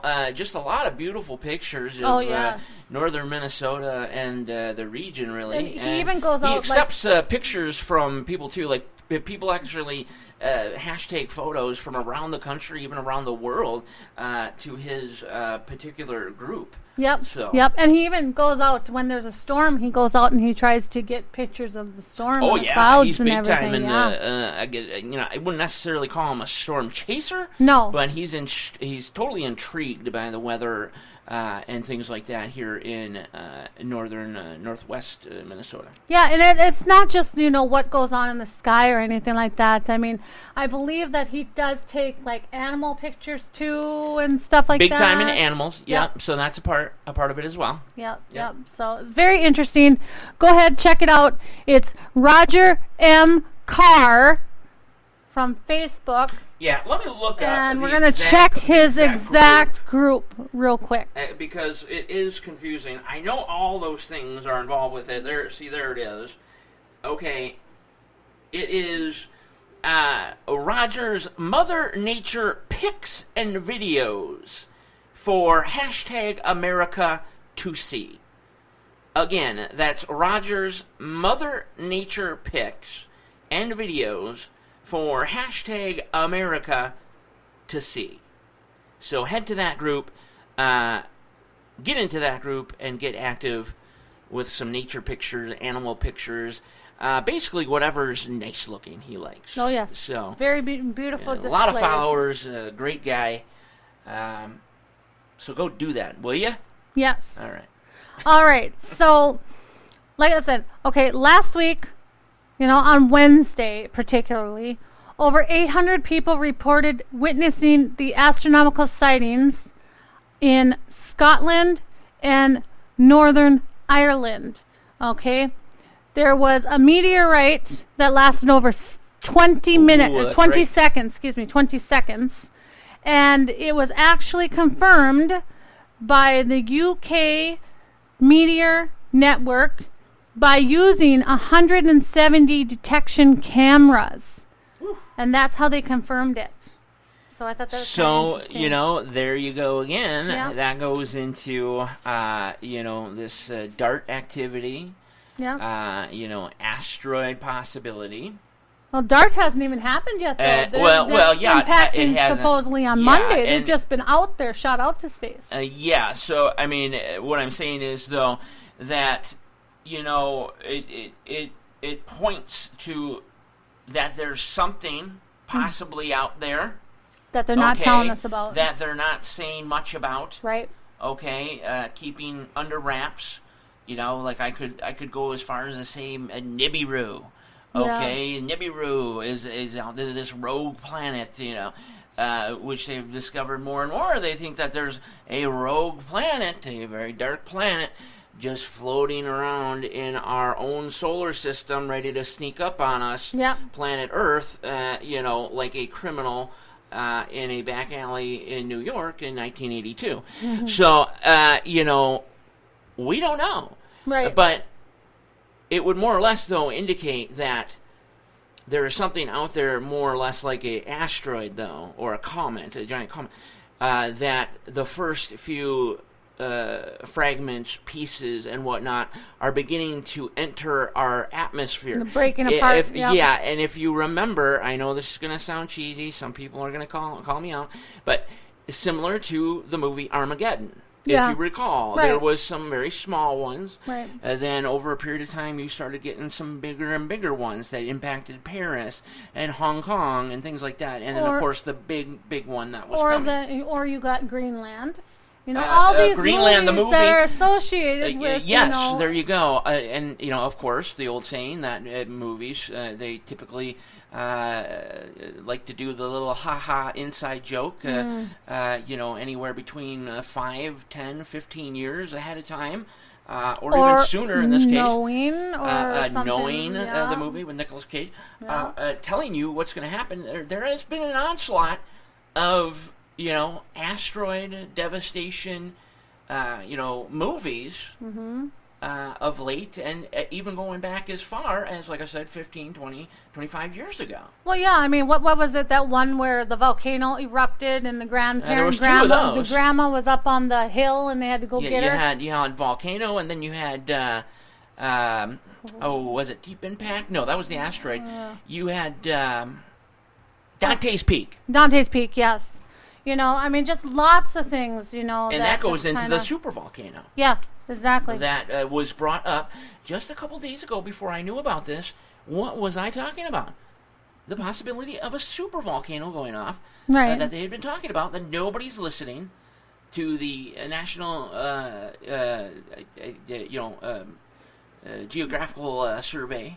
Right, and then that supervolcano was just before, or you said that just after I told you what my story, what my dream was all about. Exactly. About how the end of the world's going to happen in 3 different cycles, and one of the main cycles, the very first one, is that the water turns black, and that's exactly it what happened boils. with the ash. I mean, it boils, Yep. and anything in that water just disintegrates, just like that. Yeah.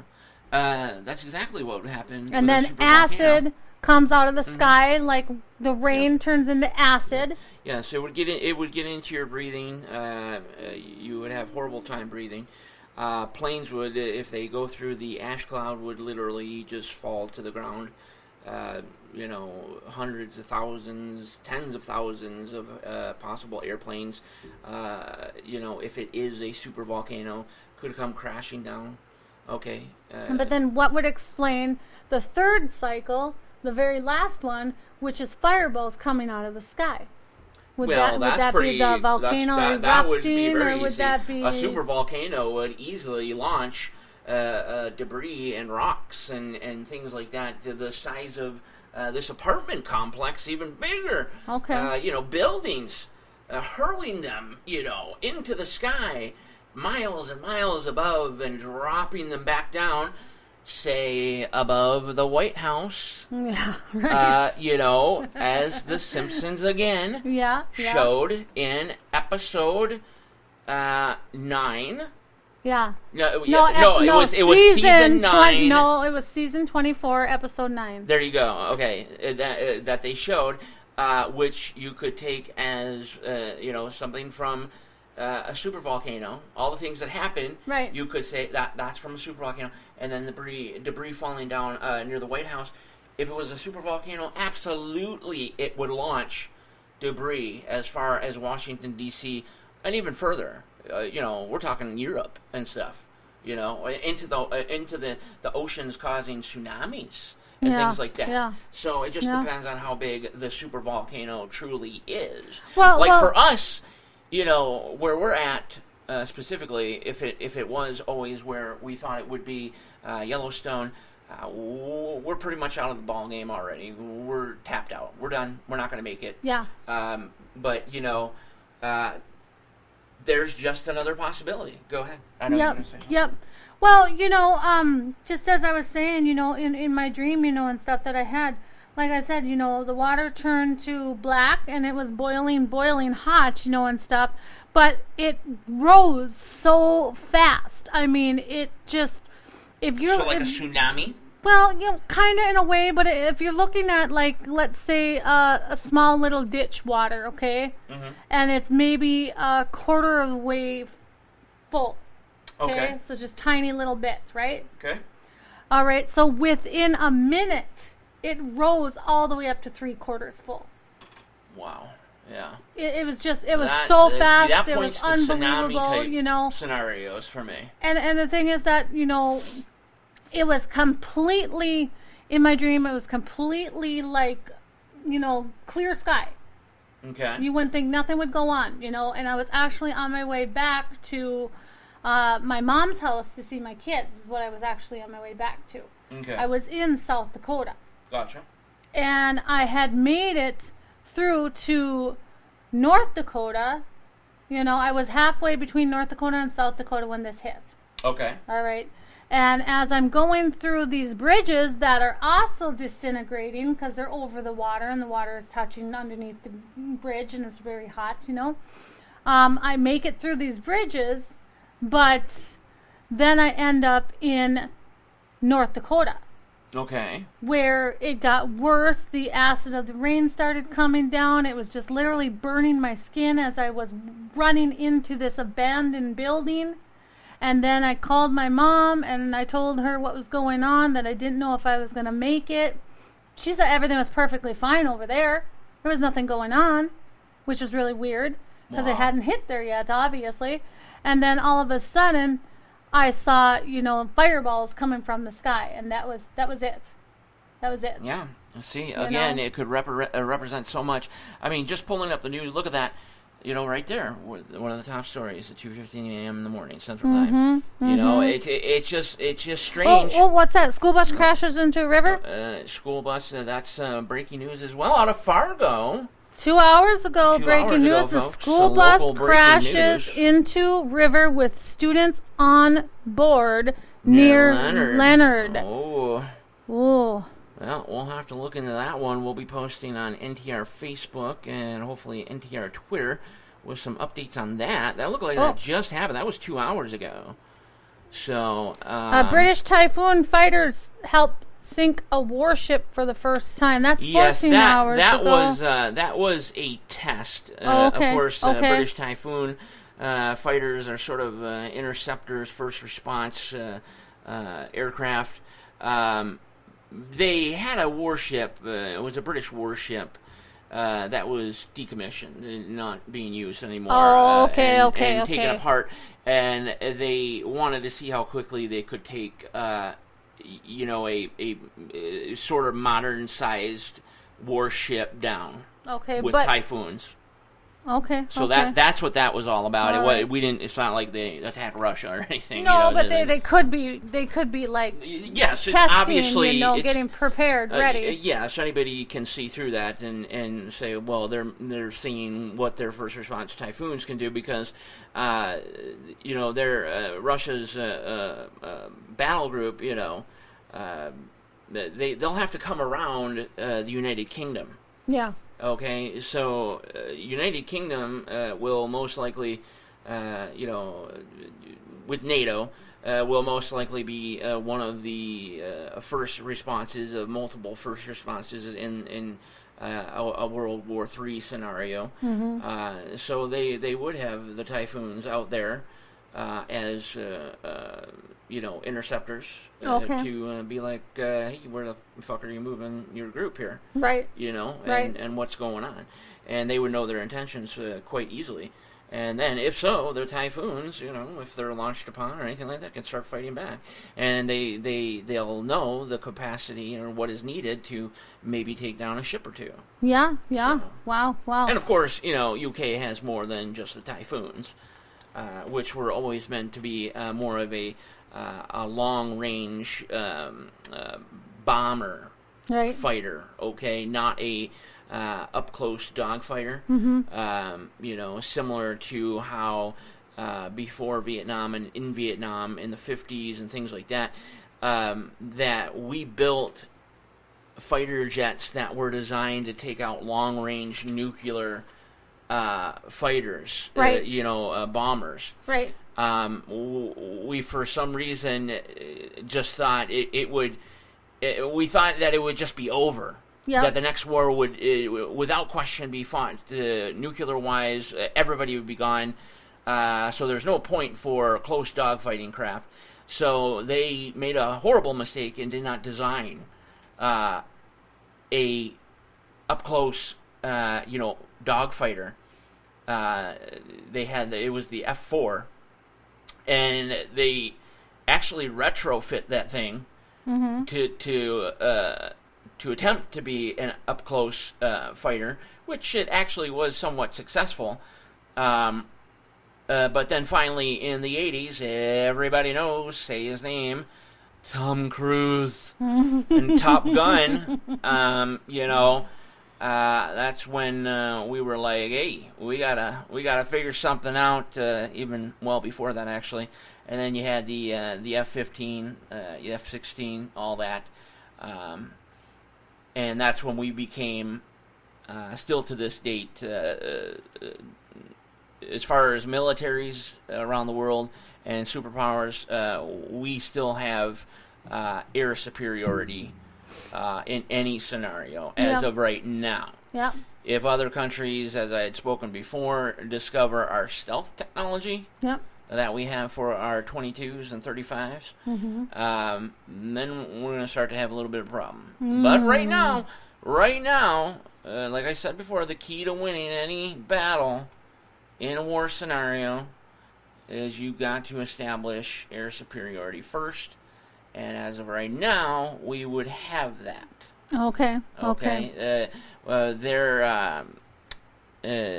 Their SU, oh darn it, I want to say 29s. I cannot recall this time. That's probably a wrong. I'm gonna get a bunch of fucking email on that probably. But those do not. They do not have the capability to even match. Our F-15. So. Still, you being in the Air Force for a short while that you did, how can you forget that number? You're going to get really chewed out. Well, that's not an Air Force plane. That's a Russian plane. Yeah, but you still should know those kind of things not a little bit. Now you got me saying Sikorsky and all kinds of shit. No, this is a Russian MiG fighter type, So I just can't recall the number. Actually, a funny thing about that, in the movie Top Gun, the MiG that they said... The MiG-29. Was it a MiG? See that I got it wrong. Yeah. Because MiG-29 does not exist. That's right. So there you go. You got me off, but I think it was a MiG-27. And I got to check on that, too. I'm sorry that I'm not up on my Cold War era aircraft from Russia, but that was actually that was wrong. That wasn't a real aircraft at all.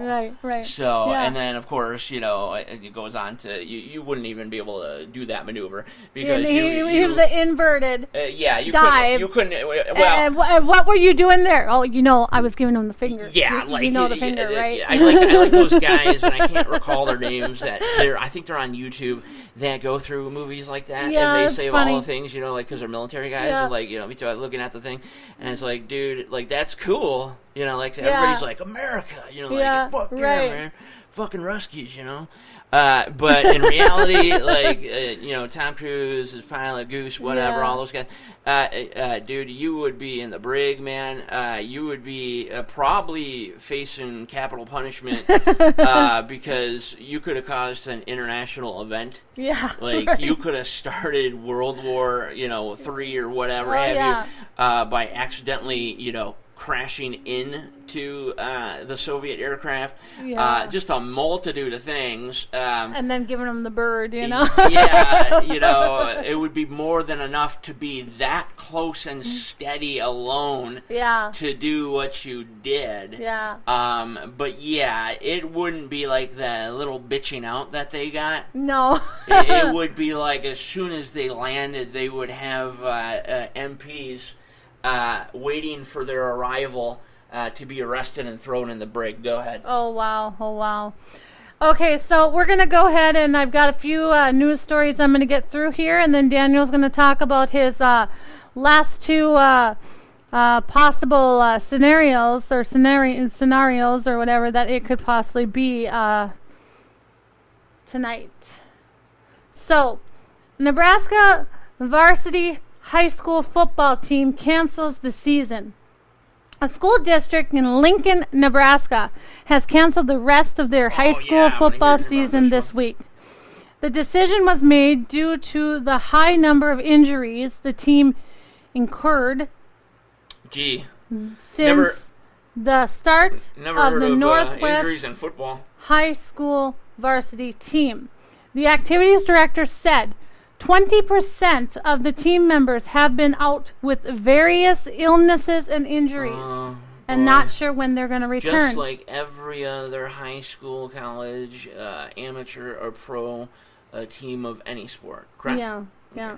So what do you do when you're short-handed? Director J.J.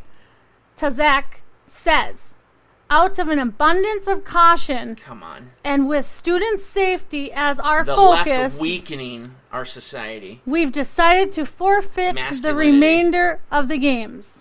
Absolutely insane. Our players will still be able to compete in junior varsity and reserve and freshman competitions to build their experience as a team and players' skills for future years. Yeah, again, that is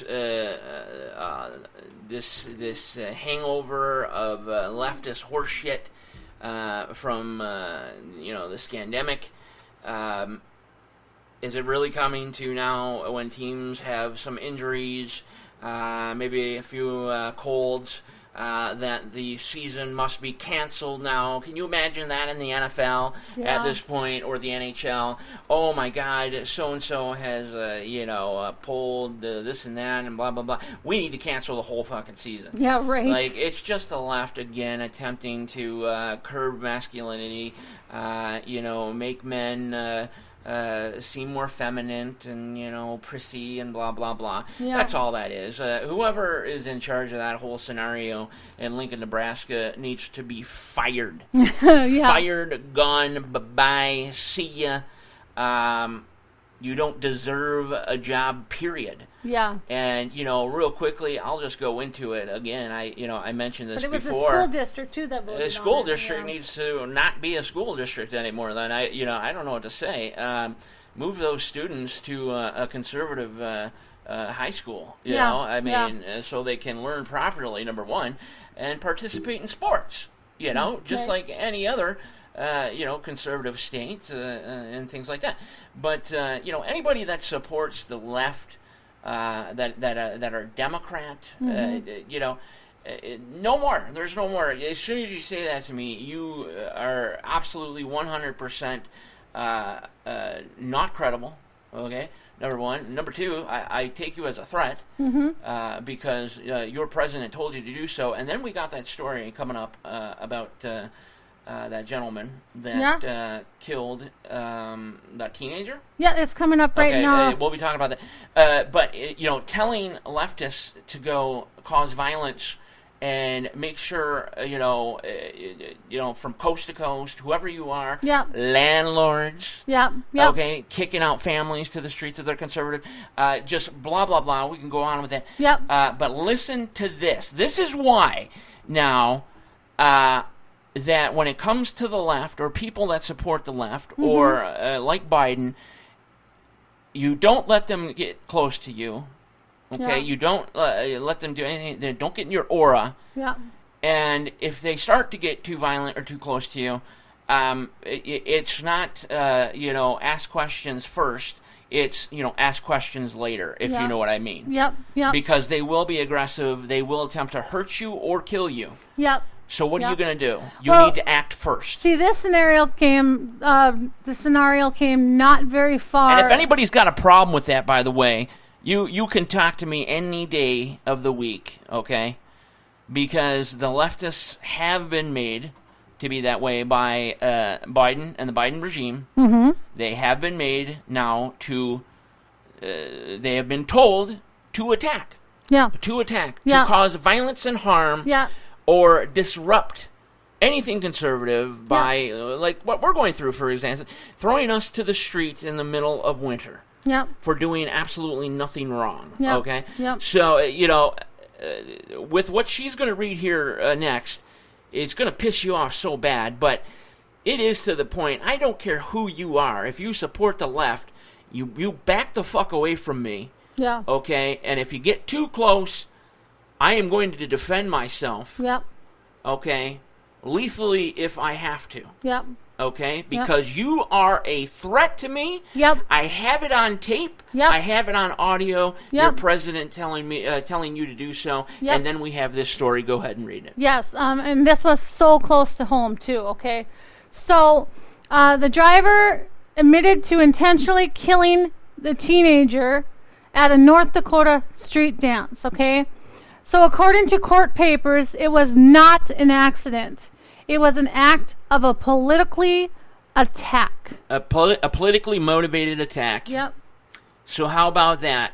So where's those people now that say that, those right people, they cause so much violence? Mm-hmm. What are you going to say now? Right. What are you going to say to this? So, last Saturday, the pedestrian incident in McHenry, North Dakota, about 120 miles northwest of Fargo and only 54 miles north of Jamestown, and we're right in between.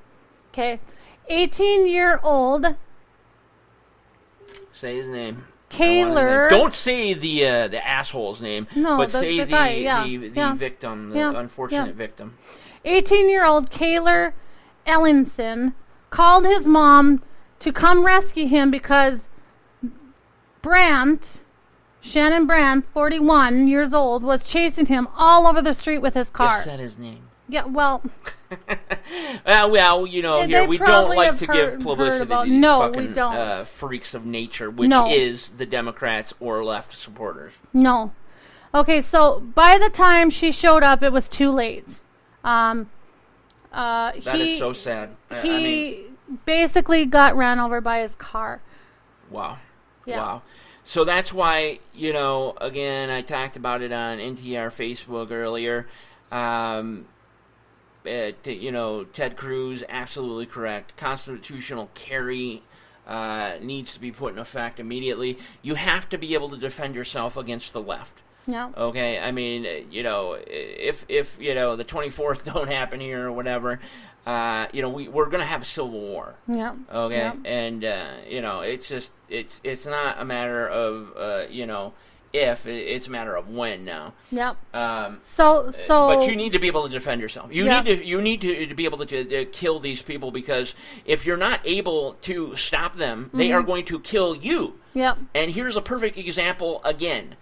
So the guy was officially charged Monday with vehicular manslaughter. Homicide. Well, homicide because and leaving an accident. Okay. Yeah. Even though he was the one who called 911 to report the incident, and he told the dispatcher that he hit Ellinson because the teen was a part of a Republican extremist group and was calling people to come get Brandt, the guy. Wow. After in a political argument. Yeah, it's no joke anymore, folks. Yeah. It's kill or be killed. Yeah. That's what President Biden and the Biden regime is making it to be.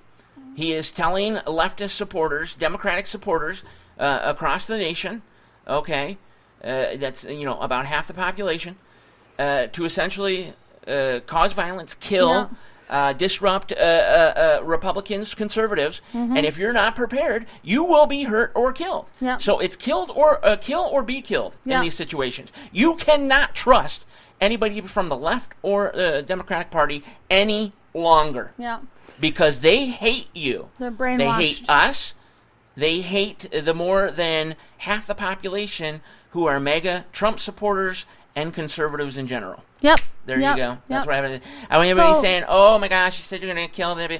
No, this is just straight fact now. Yeah. Be prepared. Make sure you're protected. Protect your family. Yep. Yep. Because these people are insane. Yep. Okay. Yep. So, go ahead. I'm sorry. That's all right. So that was rant of the day. So Brian Newend, Highway Patrol captain from North Dakota, said, We're still trying to determine what exactly transpired at the time of the crash and before. Okay, but he did biased. He did say that the person who caused the accident was drunk when he hit and killed Ellenson. Yeah, see, there you go. So you get all drunked up, and you're like, man, Biden told me to go kill Republicans and conservatives and all that. I'm going to do that right now, man. I'm going to run one over with my car. So listen to this, okay? So they're still making attempts to interview potential witnesses for the street dance to see what happened, but the judge ordered the guy to be held. Listen to this. Listen, to be held on $50,000 bail, okay, until his hearing. If he is convicted, he could face a minimum of 10 years in prison because of the DUI, too, which is a max of 20 years, all right? But how did the son of a bitch get out to the street now? Did he pay that bond? So, from what I understand, is he did come up with the bond money to pay. When they set a bond, you go to a bondsman, and you don't have to pay the full $50,000. Oh, well, yeah, we know that. It's like a percentage. Percentage it's like 5 of it. to 10%. So he probably paid the 5 or 10% to get out. Wow. And now he Watch is out, out, folks. He's out on the streets, but that doesn't mean that he is acquitted of all charges. That just means he just paid his fucking bond. He paid his bond to get out on the streets and to, and everything like that. But what judge until allowed his him hearing. to even have a bond? Right, exactly. That's the problem that we're having right here. Of course, that judge was probably leftist. Right. Okay, no doubt about it. Has left this criminal that is purposely going after and killing Republicans and conservatives. Yeah. So if you see this gentleman, make sure to be protected. Yeah. Okay, because you know what he's going to do to you. Okay, because this leftist judge allowed him back on the street after he his president told him to kill or cause violence, to Republicans. There you go. Yep. There you go. That's all you need. So here's an interesting little article here that I'm going to, story I'm going to talk about a little bit here before I leave for the night. Oh, alrighty. And maybe you can get in your last two things that you're talking about. Yeah. Well, right. We're coming up to the top of the hour, which of course is the end of the show, sadly. But go ahead. So basically, this gentleman says that, that free will is over. Today we have the technology to hack human beings by everything being digitalized and monitored in this chaos. All right? The vaccine will make things more manageable, but looking back 100 years, you can identify the COVID as a surveillance that the regime took over, especially surveillance under the skin by vaccines to collect biometric data, analyze it, understand humans more than we understand ourselves, and by hacking the organisms, the elites regain the power to re-engineer ourselves and give us more intelligent ability for the future to change us into a new life form with the one world order. Yeah. Well,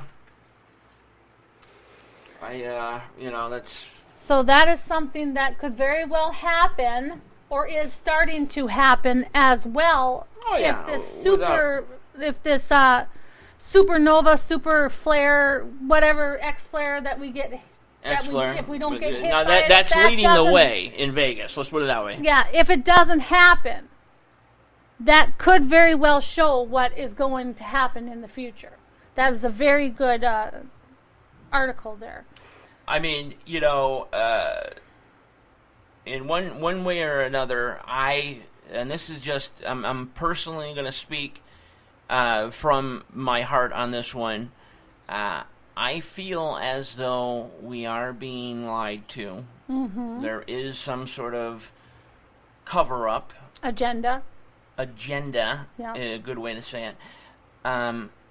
and that there is something that we need to pay attention to tomorrow. Yep. For some reason. Yep.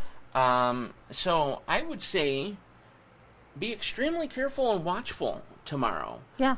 And of course we have Joe Chase on the show. Yeah. 11:05 p.m. Central Time, 12:05 a.m. Eastern Time.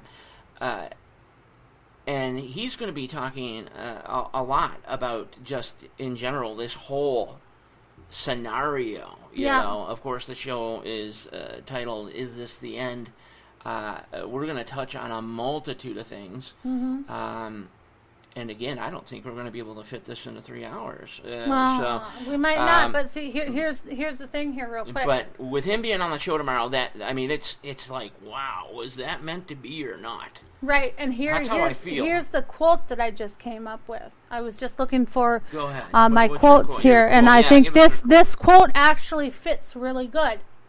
Okay. Because with what's going on and what we've talked about today, or tonight, I should say, and with Joe Chase coming on later on tonight, September 24th. September 24th, Joe Chase. And all this stuff that could very well happen, all these scenarios that could very well happen. Something could literally happen while we have Joe Chase on the show. Yeah, we just could never be live. know. So, here is the quote that I have for you guys before I leave. Live as if you were to die tomorrow. Learn as if you were to live forever. Wow. Wow. You had to end it on a spooky note from your for your end, Well, it's not just so much of a spooky note. It just talks about how you're supposed to cherish the memories that you have, basically, but learn from everything around you. Right. And you may very, very well feel like you've lived forever. Yeah. No, I totally understand that. I mean, So the more I knowledge think and wisdom that you gain, Yeah, I think with Joe Chase coming on tomorrow night, it's a very good quote. Right, absolutely, yeah. Joe Chase, like I said, just maybe there was a reason why he's been pushed back. Yeah. A few times. Reasons why we were just either too busy, too frustrated, whatever that has caused Joe Chase to be on the show September 24th of the week where we just happen to have all of this talk about September 24th. Yeah. So, and he is diving into everything. Oh, yes. There's no holding back. Yeah, there's no holding back whatsoever. Plus, he will talk about a new group that he wants to start. Yes. So that will be very interesting as well. Yeah, we'll definitely get in that. So we won't talk about that now. We'll get in that tomorrow. But it is pretty big. Let's put it that way. It's something that will be different. Yeah. But you have to have an open mind. You have to have an open mind, but different in a way that not different like you would think about. Yeah. It will be extraordinary, to be honest with you. Very fascinating. Fascinating, impressive, and it will make people say, well, look at that. Yeah. So any final words, Jennifer Gregerson? No, I just wanted to say that I hope everyone has a wonderful night, and we will hopefully be able to talk to you tomorrow night. All right, Jennifer. Well, thank you for that, and I certainly hope so as well that we get to talk tomorrow night. And as we stated, Joe Chase on the show tomorrow. That's going to be 11:05 p.m. Central Time and 12:05 a.m. Eastern Time. So that's going to be a great show. The show is called Is There an End? Like I said, a little spooky that is coming. That happens to be coming on September 24th. But yeah, let's see what happens. Let's see what happens now that it's the 24th. We still have close to 21 hours to go. So keep your fingers crossed, folks. See what's going to happen out there. So, for NTR Daily Special Friday Edition, I am out of here, and we will see you tonight. Goodbye, everybody.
NTR Daily is a part of the Night Talks Radio Network. You can catch a new NTR Daily every Tuesday through Thursday, late night. Listen live right here on Spreaker.com. Or listen to the over 10 plus top streaming sites as well. If you missed an episode of NTR Daily or just want to replay any of your favorite daily broadcasts, just check out the archive section at Night Talks Radio Network via Spreaker.com. NTR Daily, as well as Night Talks Radio, beamed directly to you worldwide, live from Red Lake Falls, Minnesota, and the great Upper Midwest. Leave your comments, thoughts, or suggestions at nighttalksradio@gmail.com. For NTR Daily, I'm Jennifer Gregerson. And I'm Daniel Brewer. Until the next daily episode, have a great rest of your night. From Red Lake Falls, Minnesota. And the great Upper Midwest. Welcome to this one-way ride.